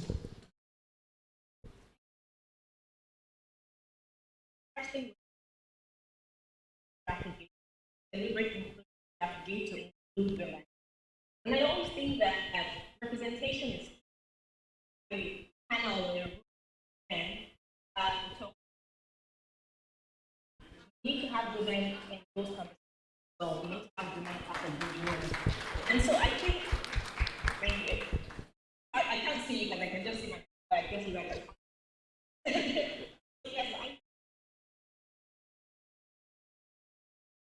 Yes, I think globally there's a significant gender disparity, investment, innovation, decision making, access to finance, private debt, and equity. But I think people are realizing that capital in the hands of women so that they can give the capital to other women as well. Very difficult and oftentimes challenging for a woman to walk into a room full of men, decide if her funded or not. So I would say that the first thing is yes, we need a financial inclusion strategy, but even beyond that, we need to have women in those rooms and women in those positions to be able to help and support other women as well. Thank you very much, Tosin. Ari, over to you, and I want to ask you this very important question. I don't want us to leave here today without talking about it. Nigeria's public debt is ballooning, is huge, close to 40 trillion naira. Not putting the CBN ways and means, is also projected to get to about 50 trillion naira this year, because the budget deficit, the president has gone to borrow from seeking approval from National Assembly for the fuel subsidy. So it could be even close to 60 trillion naira for the public debt. Yes, it should be very alarming, and we shouldn't sleep. Oh, I'm hearing the chair say 65 trillion. Very shocking. How did we get here? And do you think that, because sometimes I've spoken to these ministers and all of that, and they make me feel, the sense I get from it is that it's not a serious issue, and they dismiss it. How do you think, what can be done? Thank you for this question. First, how did we get here? I think that's a very important question, because 2005, there was the highly indebted poor country initiative for debt relief. And for the region as a whole, Saharan Africa, what we see now is that the level of debt as a share of GDP has returned to pre-EPIC level. So when you observe this, I think there is a need of a reflection, not only for Nigeria, but for all the region. And two things to say about that. When you borrow funds, it's very important that the funds are invested and bring a return. And the return should be a return in growth. And that growth should in turn lead to higher revenues. Once you have higher revenues, you do not need to borrow more. So that is a very important thing to understand in these dynamics. You cannot borrow all the time, invest, and continue to borrow without actually the returns in terms of growth and revenues come back to you, leading you to need less borrowing. That's one important point. The second point, we want our countries, when they receive shocks, to be able to borrow domestically, international markets. That is very important, because when you receive a very negative shock, you want to smooth the impact of this shock. The way to smooth the impact of the shock is to go and borrow temporarily in the bad times to be able to protect the population and the country from the effects of the shock. But in good times, when things become better, then you shouldn't borrow as much. In fact, that is the time where you should repay your previous loans. So this situation where we are in the region reproducing past levels of debt, pre-EPIC as a share of GDP, reflect these two problems. Now, what to do forward? And here I'm going to say on Nigeria. First, debt to GDP ratio, from a solvency point of view, Nigeria doesn't have a risk at the moment. True, debt to GDP has increased from 29% a couple of years ago, now it's 36%, it could go to 40, 42% of GDP. From a solvency point of view, that would still be considered a moderate level of debt to GDP. So there is not an imminent issue in terms of the share of GDP, share of debt as a share of GDP, debt as a share of GDP. Having said that, a big share of the revenues of Nigeria is currently being used to service current debt. And that is an indication of liquidity issues that need to be addressed. How do you address the issue? First, by mobilizing more revenues. You need to have more revenues to be able to service your debt. That is extremely important. At the same time, you need more revenues to be able to produce and provide the public goods that we were discussing here. Every government should be able to provide education, health, nutrition, security. All these are public goods, but you need revenue to be able to provide those public goods. At the same time, you don't want all your revenue to go to servicing debt. So that is almost, I would say, an existential issue for Nigeria. Really to mobilize more revenues. And for that, you need, and I will conclude with this, you need the social contract.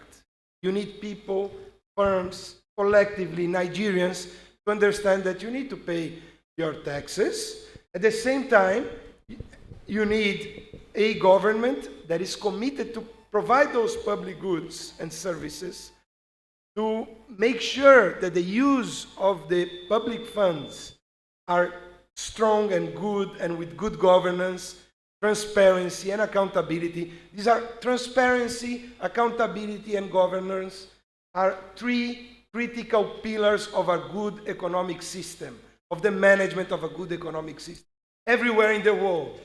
This is the job of the government to ensure so the citizens and the firms are willing also to pay their taxes and their dues so that the government can provide the public service. And the issue of liquidity and being able to service the debts will be much easier. I will just conclude with one final point. Very important to be very criterious about where to spend. The spending now is limited and is very needed on infrastructure, on as we commented here, on education, on building skills of the population.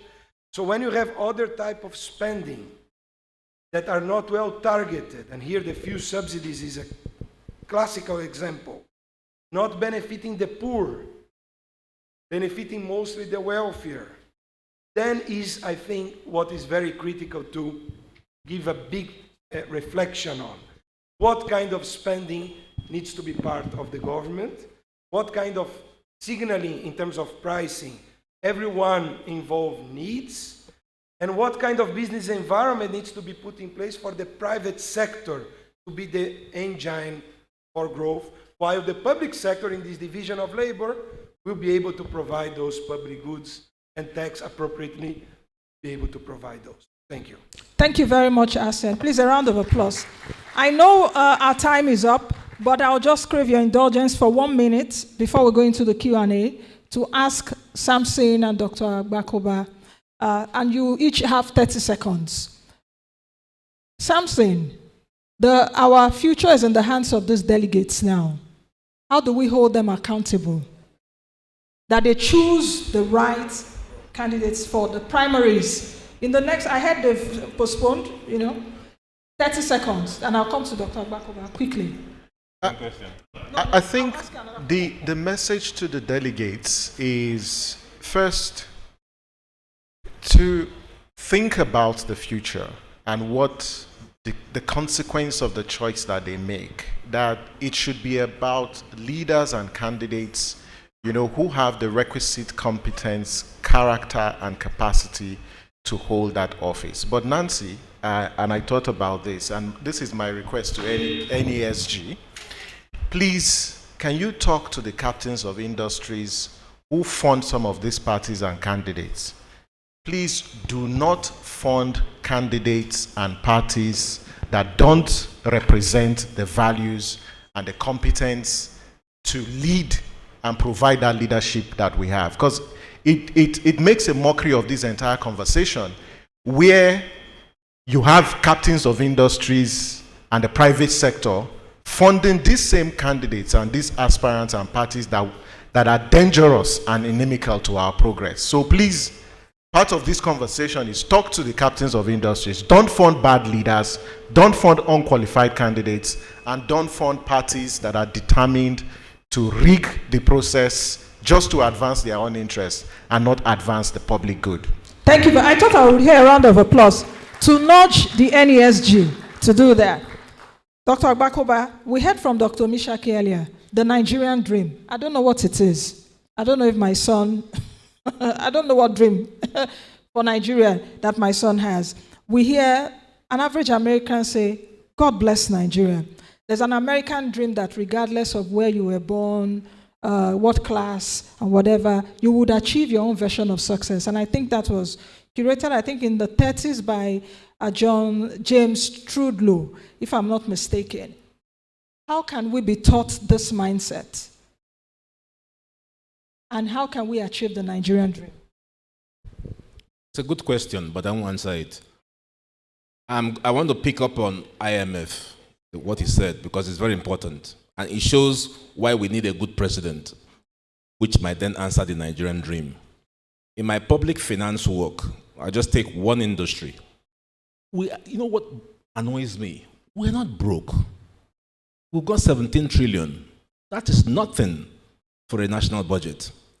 In my industry, the maritime sector, I have tried in the last 30 years without success to get government. If you look at the current National Development Plan, the maritime sector is completely omitted. Yet, just Apapa Port, if it were efficient, of the 6 ports, only 2 are working. If Apapa Port were efficient, and I've been there for 40 years, I'll tell you the problems of traffic, it would generate 20 billion a day, equal to 7.3 trillion a year. That wipes out the so-called deficit. The second point is all the local content we lose must be captured. And that's why a good president is important. Because what I understand, and Governor Fashola told me this when he was governor, the lack of executive thinking beggars belief. You don't know how badly staffed government is.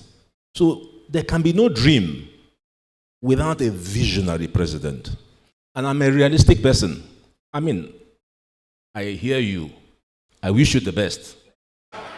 But for now, we are going to go through 20 to 30 years.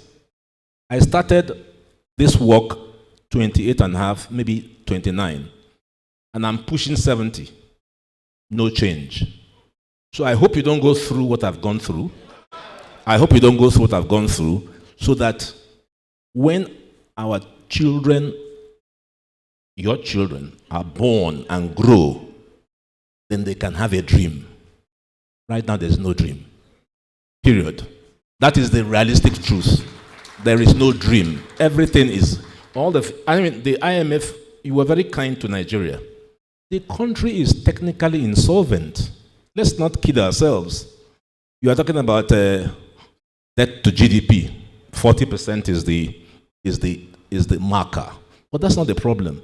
If you earn 100 naira and use 90 to pay loans and have a family of 5 to pay school fees, food, electricity, house rent, you are broke.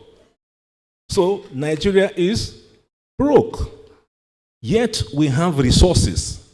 So we should assist our younger champions to see how we can, even though it will be difficult. But I hear his point that once there is life, there is hope. So let us hope for that. Thank you very much. Please, a thunderous round of applause for this panel. Make it louder.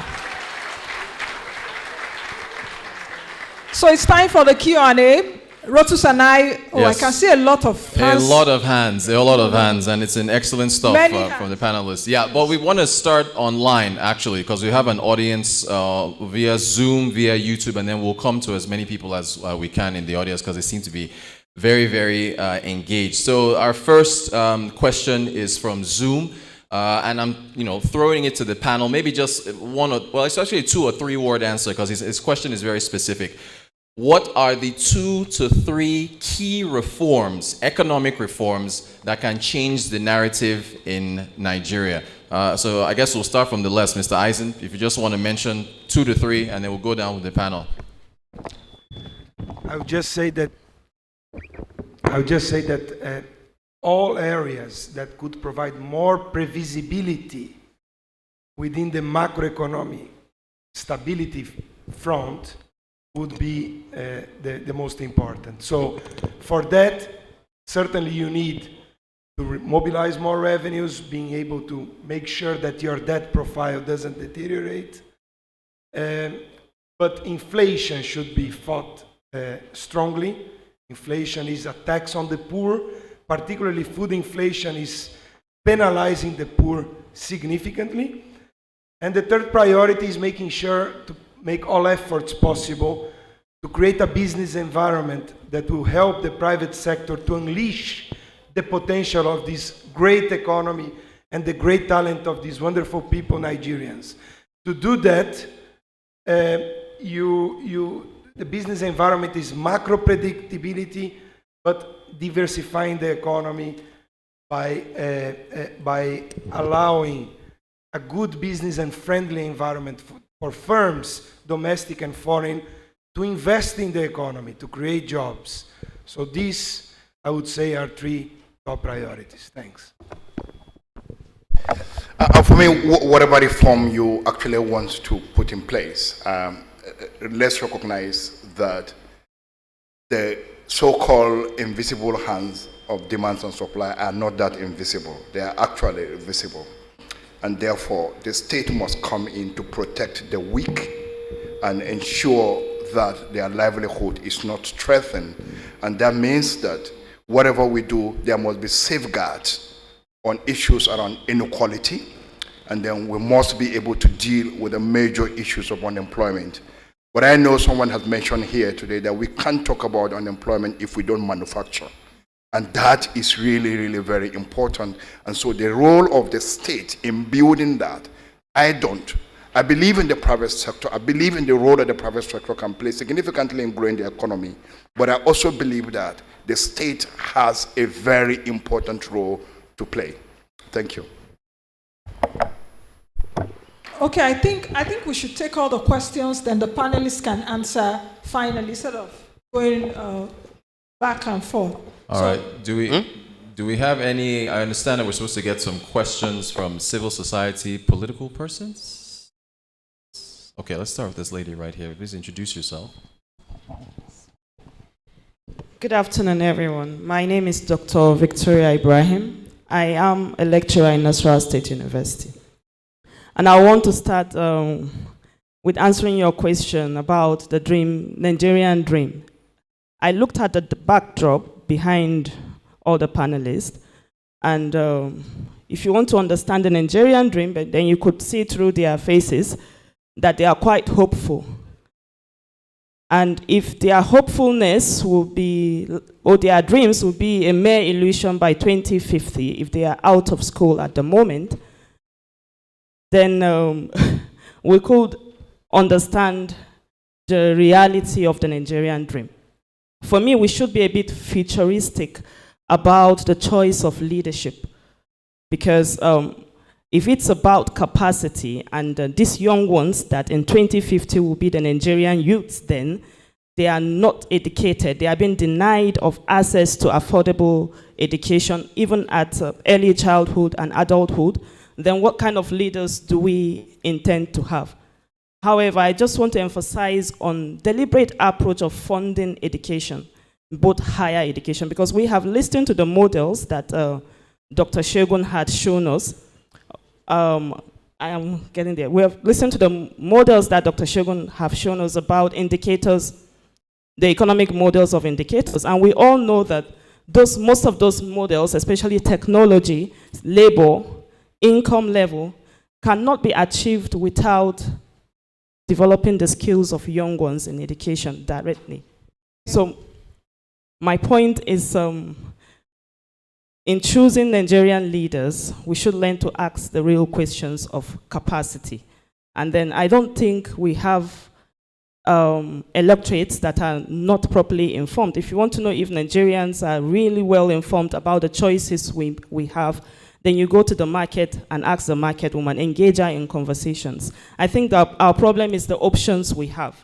Making the right choices is not about, it's not that challenging, but the options available are the challenges. Thank you. Thank you. I think for you to ask a question. Yeah, we kind of have to limit things here. Please, you have to ask it in like 20 seconds, your name and your question. We actually have a comment. I have to quickly come to Mrs. Uwesi, who's a special assistant from the VP's office. Please go right ahead. Thank you very much. I'd like to commend the panelists. I will quickly go through, what I have picked from what has been said. I think there's a very strong emphasis on infrastructure, but and it's good. But I think we need to look at the softer issues. There are many issues that come together to make sure, for example, education is beyond building the classroom in a poor community. You need to address the poverty of the father who takes the child to the farm and the hawker who goes, and the economic issues. They're very soft issues because generally the public sector When they budget on the tangible, the brick and the mortar. That is what they can see, that is their legacy, and that is where the contract is. But even the private sector tends to focus more on returns on investment, immediate returns on investment. And this is how the disparities have grown in terms of performance, in terms of measurement, and it can even be said to be a structural issue. When you have a term that is 4 years, many of the public sector officials cannot point to education and say, this is what I've done. You have to look at it over a period of time. So we need to begin to focus on these other softer issues. Another thing I'd like to say on the youth is I've been speaking within the last 2 weeks with a lot of young people. They keep saying we're not allowed. Oh, there's this consensus. Oh, there's this, there's that. Why are they waiting to be allowed? Why can't they come up with innovative ideas, crowdfunding? There are a lot of ways that they can do things to assert themselves.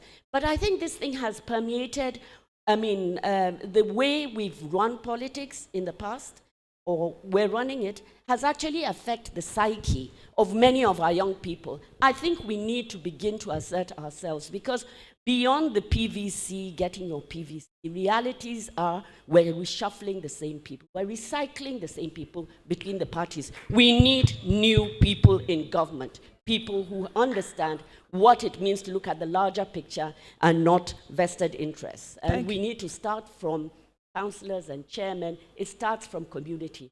You're absolutely right. We need to grow it from the bottom up. So we need to focus also on the state governors and the federal. Thank you very much. Thank you very much, Madam Owais.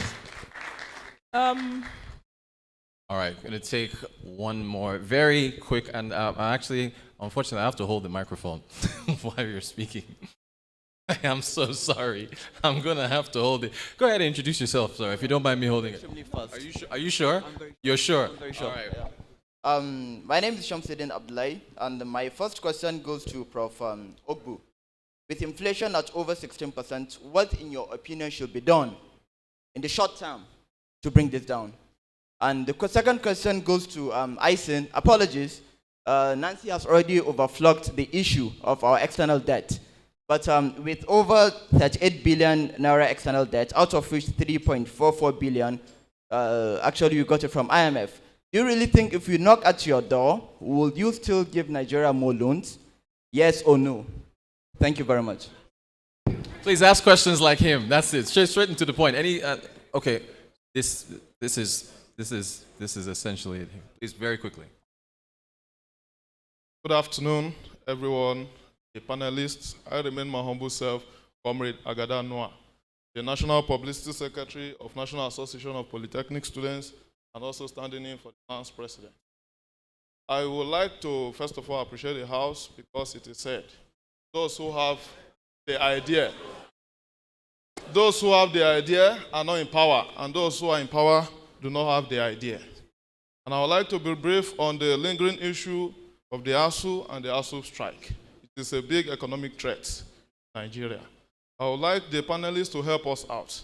In a case like this, those who teach us peace and conflict resolution cannot resolve this simple issue. How can we do it? How can you help us devise a means that we on the field will also push it out? Thank you very much. Got to go to Chukwumori very, very quickly. Please introduce yourself. Thank you. I'm resting on all protocols. My name is Tengi Jojikoli, and I work with Natural Resource Governance Institute. A lot has been said today, but there was one issue that hasn't been mentioned, which is energy transition and the move away from oil, globally, fossil fuels in general. We talk about debt. That's where Nigeria gets a lot of its foreign exchange from. There's opportunity with the green economy as well coming and evolving. There's not a lot of conversation going on around that. So it's just in terms of if we're having a national dialogue and we have this impending and looming pressure that's going to affect our economy largely now and again, we're talking about plans into the future.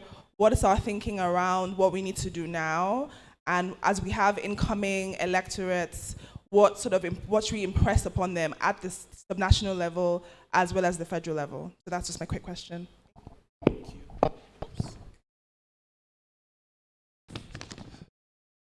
Fatima Koka, have to get a, believe, is she in the, oh, there's so much. The demand is incredible. And we do need to wrap up. All right. One more. Where is Fatima Koka? Is she online? No? Okay. All right. So in that case, one final question. And I'm holding the microphone. I'm so sorry. I have to. Just, you have to introduce yourself, and the question has to be extremely quick because people have to go home. Okay. Thank you so much. My name is Yusuf Adeni Jamiu, MSc, University of Abuja. My first question goes to Dr. Hussaini Abdu. You talk about getting children into school when they made mention of the statistics of out of school children. You made mention of retention. But how do we retain these children in school when there's no hope of where to use their certificate? Like it is said, it is a popular slang in the street, education is the key. But before we graduate, they changed the lock. Some people said, go for master key. Then we go for master key. After getting the master key, they move the door. So Nigeria's situation is so pathetic up to that point. How do you get people in school? How do you retain them?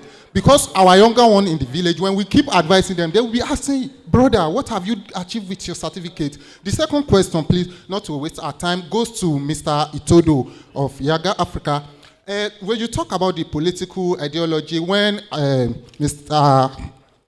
Dr. Agbakoba was talking about our activities that is basically not making headway, and you talk about it making the effort count. Now, what the politicians are doing in Nigeria is that staff your dog. There's an ideology, staff your dog, and it continues to follow you. To a layman on the streets, they don't understand everything we are saying because this 5,000, 1,000 naira that these politicians will be sharing during the electioneering process counts to them, because they believe that's the only thing they can gain. Then I have a suggestion, please, that, okay, since in life is a series of continuum, so you can breed bridges whereby you people, like Yaga, I once volunteered for Yaga during Kogi State governor's gubernatorial election.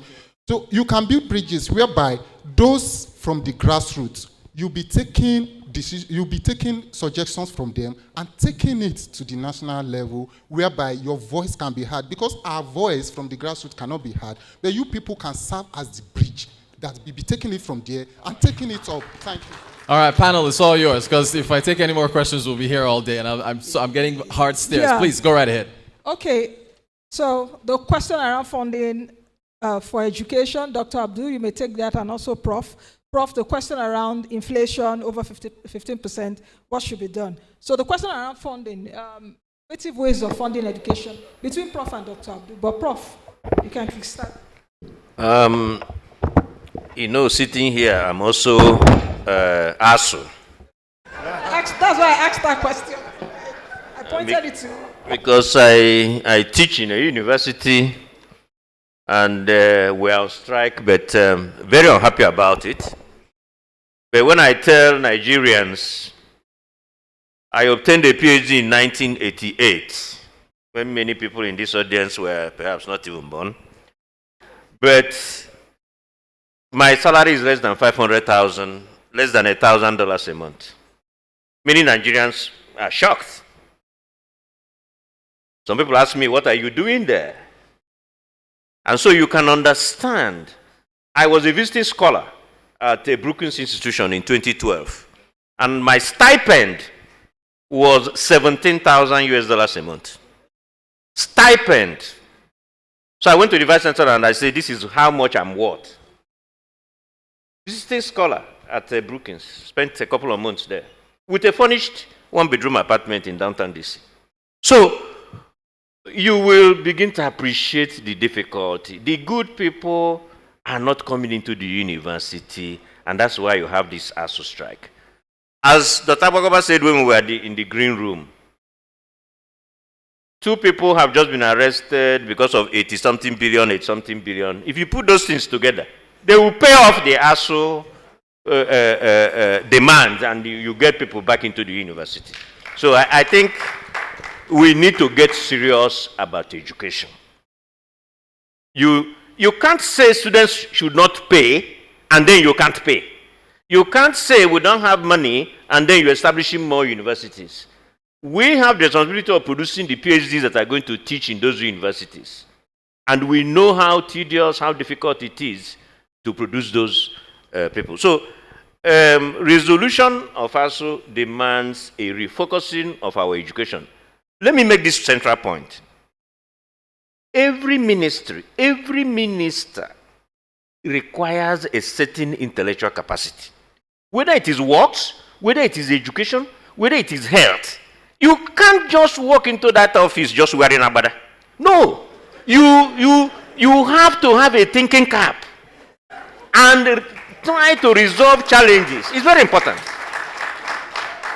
Let me deal with the issue of inflation. Because, by the way, it might get worse before it gets better. Because we are going to monetize the election. I hope you know. The exchange rate is now hovering around 600 because we are mopping up money for what you already know why. But our inflation has an external component, which is the disruptions in the value chain and all the logistics and so on, the war in Ukraine, and the shocks. That's part of it. But it's also a cost component, and it transmits to us through cost, through exchange rate and so on. So, and inflation is also a monetary phenomenon. So the central bank has a central role. Even when we pump in this money into the system, there have to be a way of mopping up this excess liquidity in the system to making sure that we maintain a certain stability. So the short answer to your question is the central bank must wear its cap and relate. You see, this divergence between the fiscal and monetary authority is a bit problematic. The two must always work in sync because you can't, the monetary authority cannot be pursuing an inflation target and the fiscal authority is just pushing money into the system and asking for more and more and more. It becomes a bit difficult to deal with. And food inflation, which has already been identified, you know, inflation is the greatest enemy of the poor. By the way, the point I was making, which you were responding to, you know, many of the small farmers, smallholders, are net purchasers of food. They also go to the market to buy food. Why do you think these people who have been farming over the years have remained poor? It's because the small holding, I'm not saying wipe them, yes, you need to support them, but be aware that the deployment of technology that raises productivity, their small holding limits that deployment.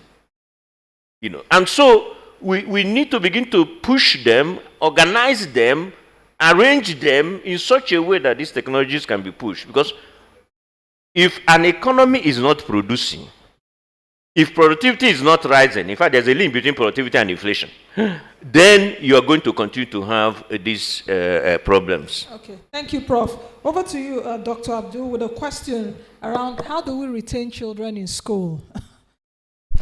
Yeah, I think that's a good question, and I also understand where he's coming from. So there are two major things that education does for us. One is skills, building our skills, which can be strongly productivity related. The second one is to strengthen our life choices. So, but many times our conversation on education appears a bit more transactional. I go to school, I want to get a good job and all that. But the whole idea around the life choices does not come up very strongly. And let me give you an example.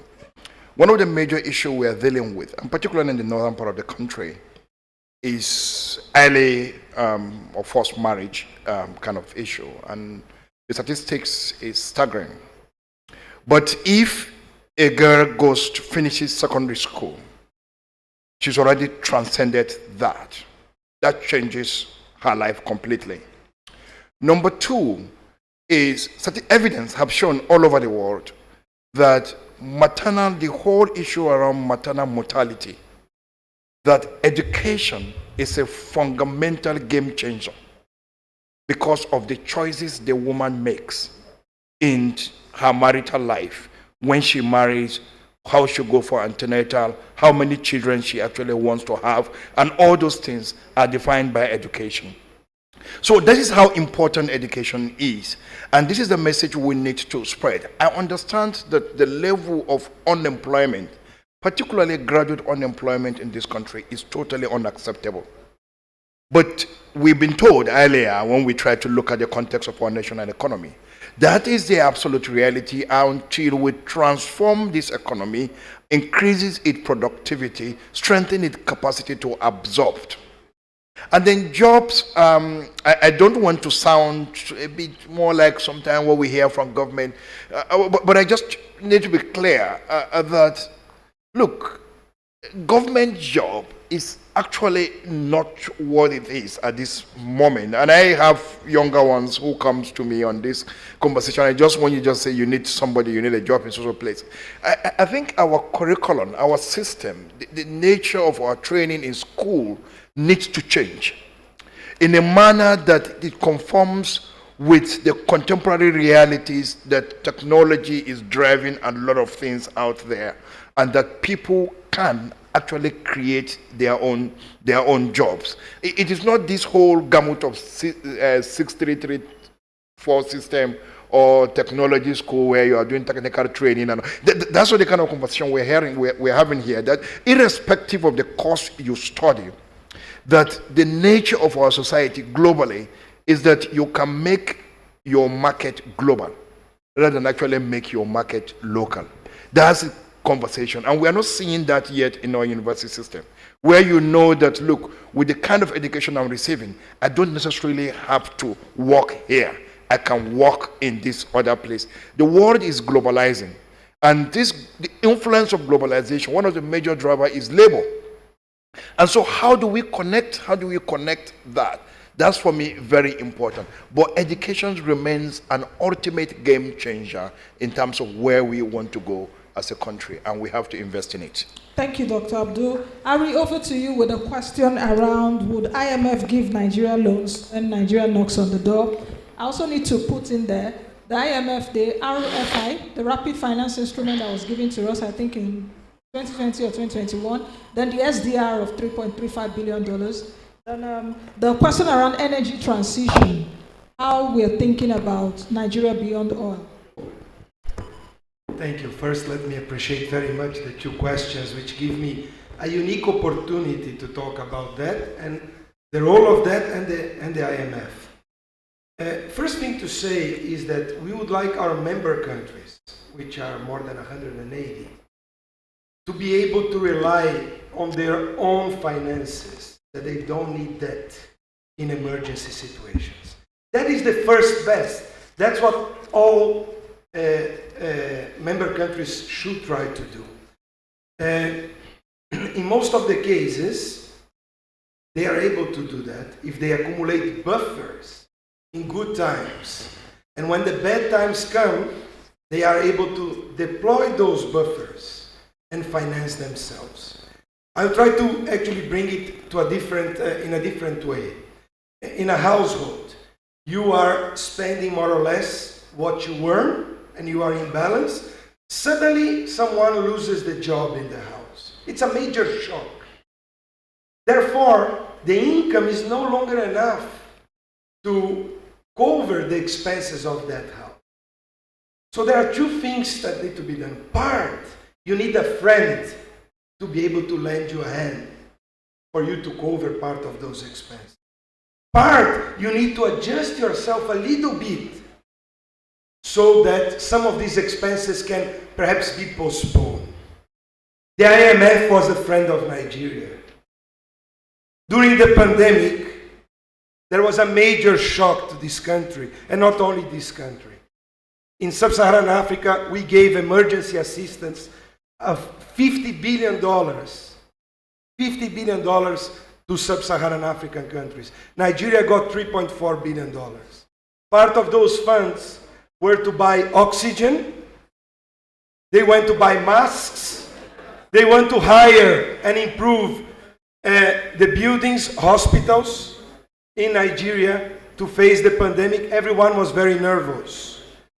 The GDP growth in the first quarter of 2020, second quarter, collapsed by 6.6%. There were no revenues to pay civil servants enough.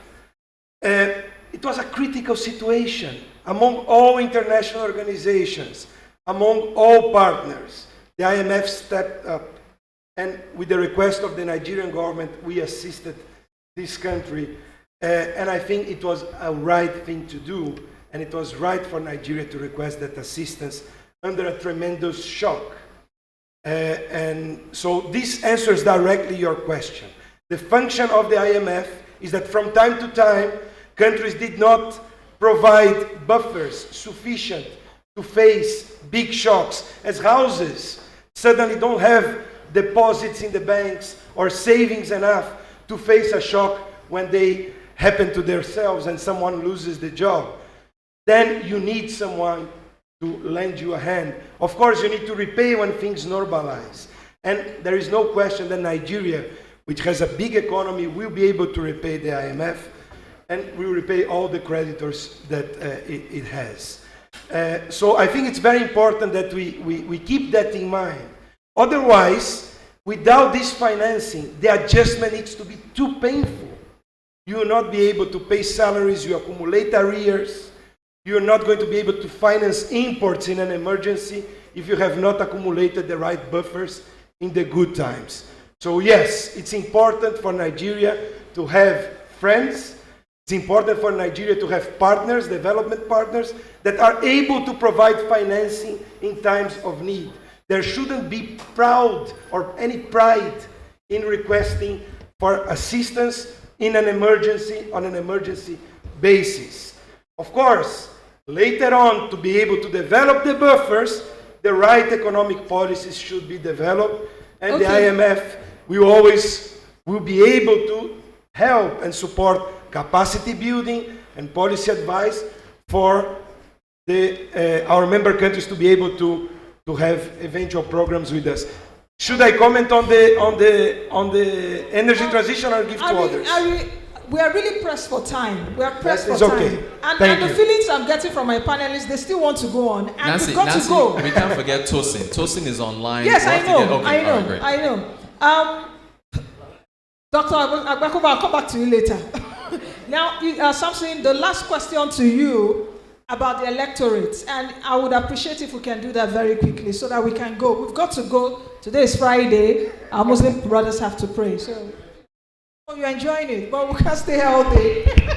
Okay, Samson. Well, thanks, my brother, for that question. So as we sat here, we watched you pulling the mic, even when your time was over. I think that's the kind of character that is required in the political space. That we continue to push the frontiers for engagement and keep asking those questions. Now, please do not abdicate your responsibility as a citizen to NGOs, civil society groups, or other organizations. As a citizen, your closest government to you, is your local government. So are you asking these questions to your local government chairman in places where they are democratically elected, or even your councillors? So I think it's important that we don't abdicate our responsibility as citizens to organizations. The second point I'd like to make, and this again is to everyone who is in the room, we are being ruled by the worst of us because those of us who are here don't get active in party politics. And my call to you, if the delegate system is going to change, you've got to be a member of a political party, you've got to be active in your local community, and also run and contest to be a delegate. So I encourage you, please participate, in politics, join a political party. And thirdly, is not just obtain membership of a party. If we complain that those who are being thrown up by the parties lack the competence, what about those of us in this space who have the competence? What's stopping us from going into those parties and running, for office? And like they say, if you claim and you say politics is dirty, my view is politics is not dirty. It's the actors that are dirty. And if you are convinced you want to lead, then why not go into politics and be the detergent, that would fix and change the way politics is run? The last very point I'd like to make, and also deals with the institutions. Yesterday, the FCT High Court issued a very ridiculous judgment on the FCT local council elections, because the Electoral Act signed by the president in February, reviewed the tenure of the local government chairman from 3 years to 4 years. Now, the election held on the 12th of February, and the act was signed into law on the 25th of February at 12:25 p.m. Now, INEC went ahead, conducted elections, and the learned silk knows that unless it is expressly stated in an act that the provisions of a law would have a retroactive effect, there's no way you can apply the law in that manner. And what does this tell us? That yes, as we talk about political parties, we must not forget the judiciary. We must not forget the other institutions, which brings me to the excellent point that the chair made at the beginning of this session, that all these institutions that interface with our political process are very critical, and we must give them commensurate attention like we do for whether political parties or INEC or citizens. Thank you very much, Samson. The question from Engineer Mansour Ahmed online, I think, has been answered by you, that we need to get the elites to be committed and participate in the process. So that answers Engineer Mansour Ahmed of Manufacturers Association of Nigeria. Tosi, just a few seconds to make your point. I understand. Tosi, yes, we can see you now. Go ahead.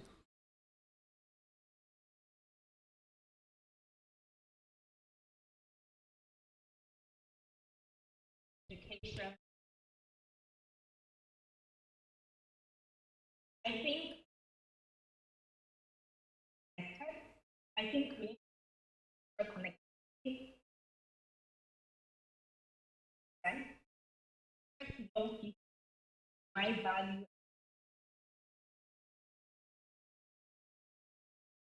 Right now.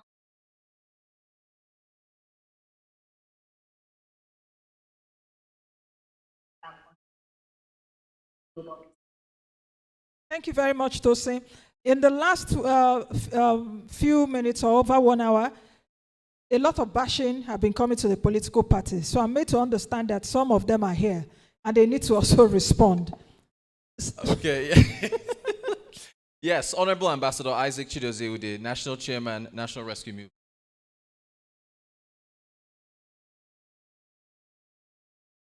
Then the next person should be getting ready, the National Chairman, Action Democratic Party. Then that's Engineer Yabagi Sani. Then Mr. John Emmanuel, representing the National Secretary of the APC, is also here. So the APC is here. So we'd also need that. But you have to do that very quickly. Rotus is coming to you with the microphone. This is my guy. I can't hold the mic. He has to hold it. Thank you very much, the panelists and the organizers of this economic dialogue. Yes, I want to speak on the electoral process.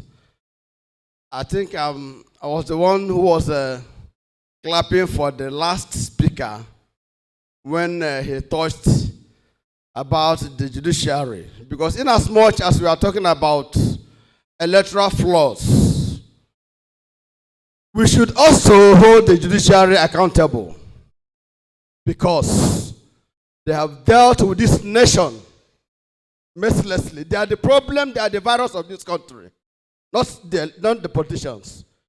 Because the last hope of the common man is judiciary.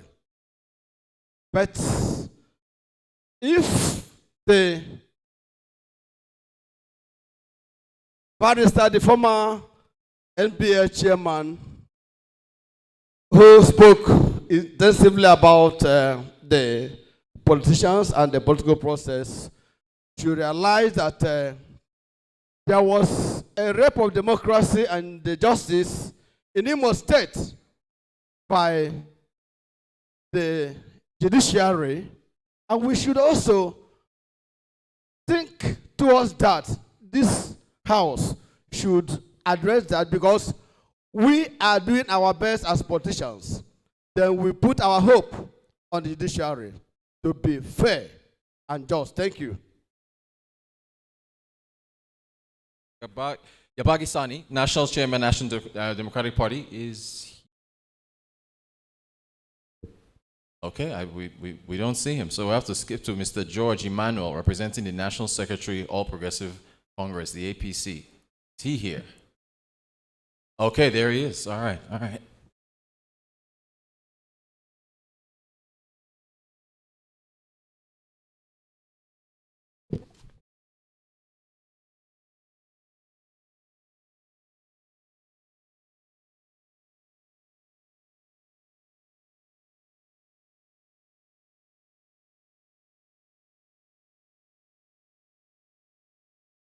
Mic went off. Okay, yeah, it's on. There you go. Okay.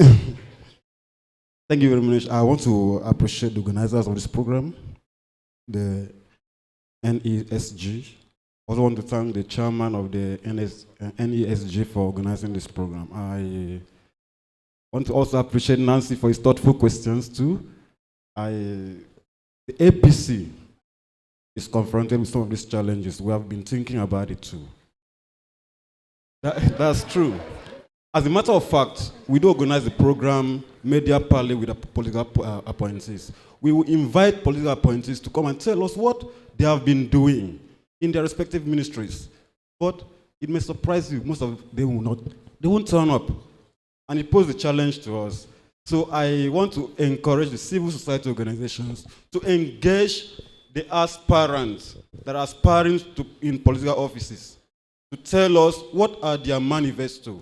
We as the political party, we have our manifesto, we have our ideology, we have our plans. But sometimes you see them deviate from our plans. So we need to... So what do you do when they deviate?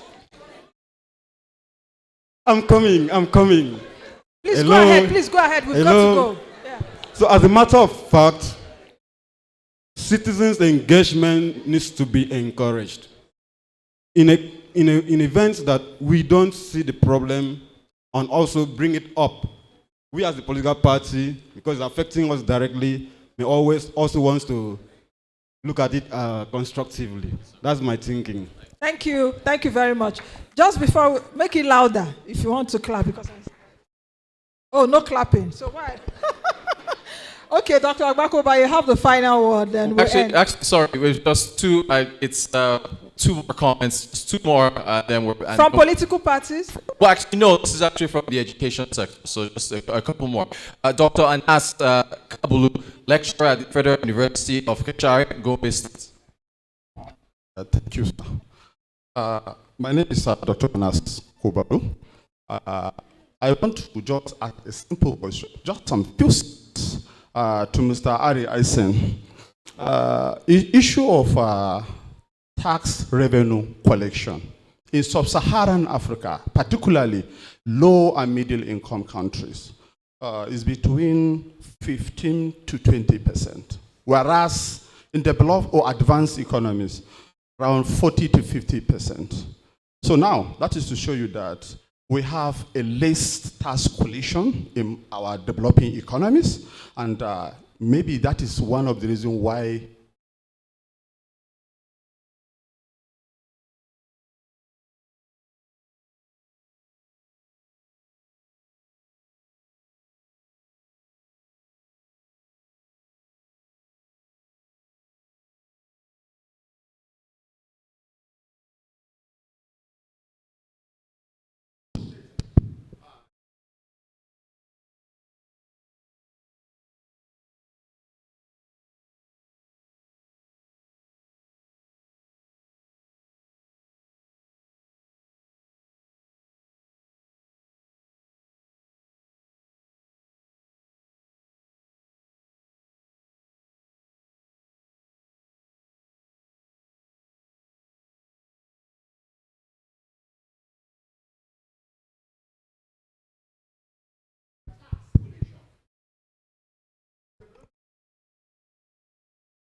Okay, I think you've made your point. Yes, I think you've made. I think you've made your point.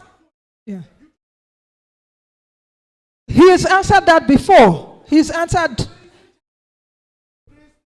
Okay, let him answer the question around, do you continue to tax poor people, I think. Yes. Do we have another, so that we can go?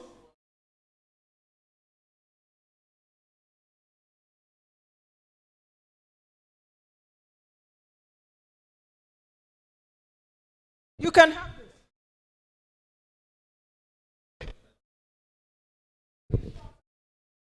As quickly and brief as you can, sir. Thank you so much. Thank you very much for the opportunity. Mine to Mr. Eisen. The issue of that is this bias that the prescriptions to developing countries when it comes to IMF and World Bank, and then what he did to the prescription to the other developed countries, we are not getting the result. It's not working, and then we keep on complaining, and we have to borrow.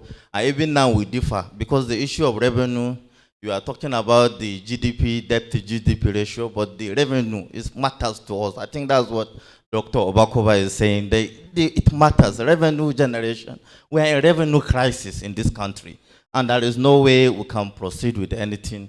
And then I came from the social sector. I belong to the medical as well as the educational sector. I agree, politics is superior to economy, and economy is superior to social sector.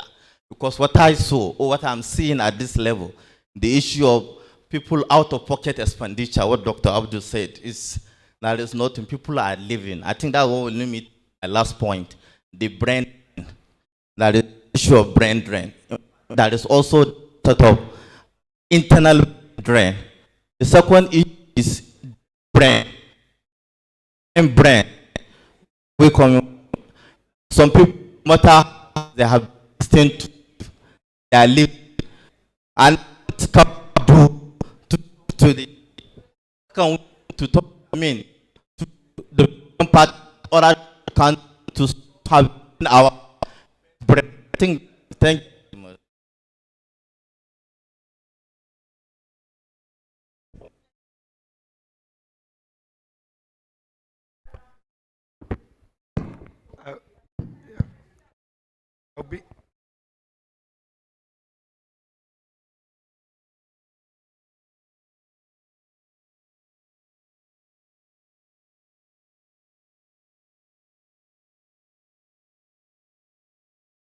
Right, thanks. First, I want to make sure that I stay out of politics. And we are all talking here about the future of Nigeria. I'm a guest country who embraced me, and I thank NESG for bringing in the family as a guest to discuss these important issues. I think this is important to be said from the beginning. On the question on revenues, the idea is not to tax the poor, it's actually the opposite. Need a taxing system that is progressive, that the richer pay more than the poorer. In the case of Nigeria, simply because there is a lack of funds to finance the public that the Nigerian, particularly the poor, require. Health, education, nutrition, security, policing, you name it. There are many things that need to improve and be strengthened. For that, you need revenues. Those who need to finance or pay those higher taxes, the richer, not the poorer. Very important to make that point clear when you talk about tax collection in the context of a developing country. Now, Nigeria collects half of the average that you mentioned. Mentioned 15% for sub-Saharan Africa. There is a program in place to try to raise the level of debt to GDP, revenue to GDP in Nigeria from about 7.5 to those 15% in some years. So how to achieve that? Part is tax administration, digitalization, making sure that the taxpayers have an easy way to pay. And as I said, the social contract between taxpayers and the government, such that trust can be built, delivery of public goods in a transparent, good governance, accountable way can be delivered by the government, that will make use of those collected funds in the best possible way.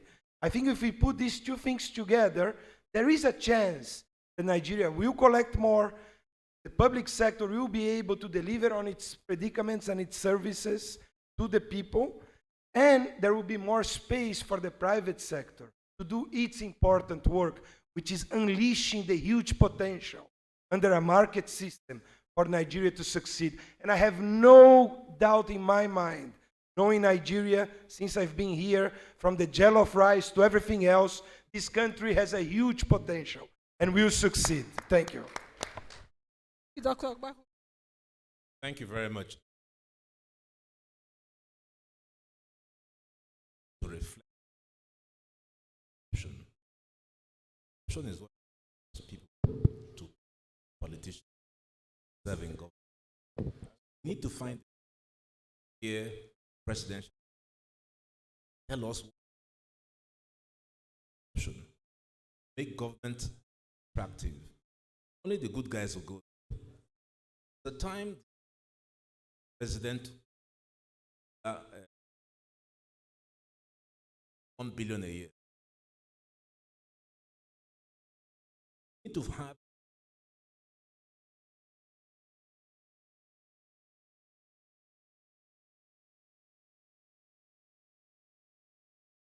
public sector requirements. Need IMF. Government does not account. Don't know whether these loans are properly utilized. So they just pile. That's the point. We keep paying loans and we don't get out. So we're in the debt trap that Okonjo-Iweala wiped out. So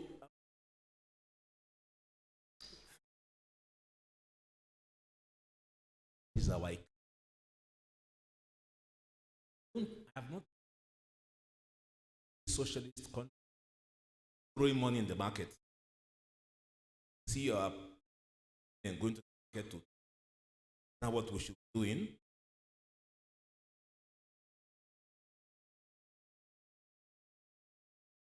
Lastly, George Floyd neck.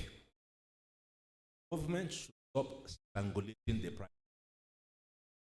Government has its knee. Government has its knee on the neck of the private sector. They should get the hell out. They should leave the private sector to thrive. They should stay with policy work. In world,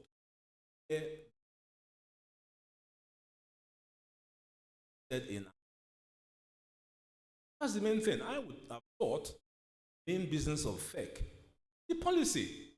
But every time you see somebody, like Mohammed or somebody, oh, we've awarded this contract to that. Government must leave business. Thank you very much. And I think on that note, we close this panel session. So much has been said, but I think very instructive for me to say from energy transition. Just very. Ari, you are taking me back. I think Ari would answer you privately. We've got to go now. No, we've got to go. It's almost 1 p.m. We've got to go. I'm sorry. On the note that Dr. Agbakoba talked about, the George Floyd moment, Nigerians are saying, breathe at this moment. We can't breathe. We can't breathe. We can't breathe. But I would want to implore every one of us, especially from what the panelists have said, we need to be more interested in the process. We need to ask the right questions. And delegates, we're in your hands. We are watching you. The $10,000 or whatever dollars you're getting, our eyes on you. So thank you very much, NESG, for this session. Thank you very much to our esteemed panelists, Dr. Agbakoba Samson Itodo, Professor Ogbu, Dr. Abdul, Ari Asin, Tosi Fani Rodada. Thank you very much. And thank you very much for being a fantastic audience here and online audience. Thank you very much. Over to you.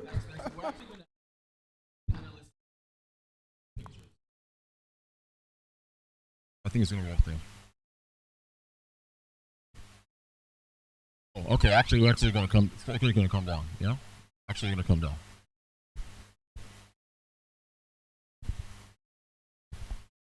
And we ask our able chairman to please join us for our pictures.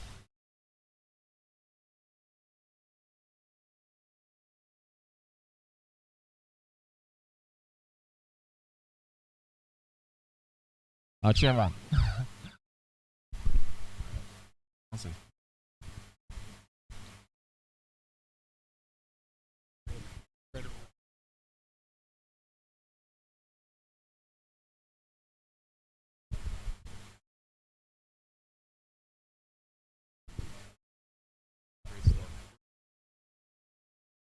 Thanks.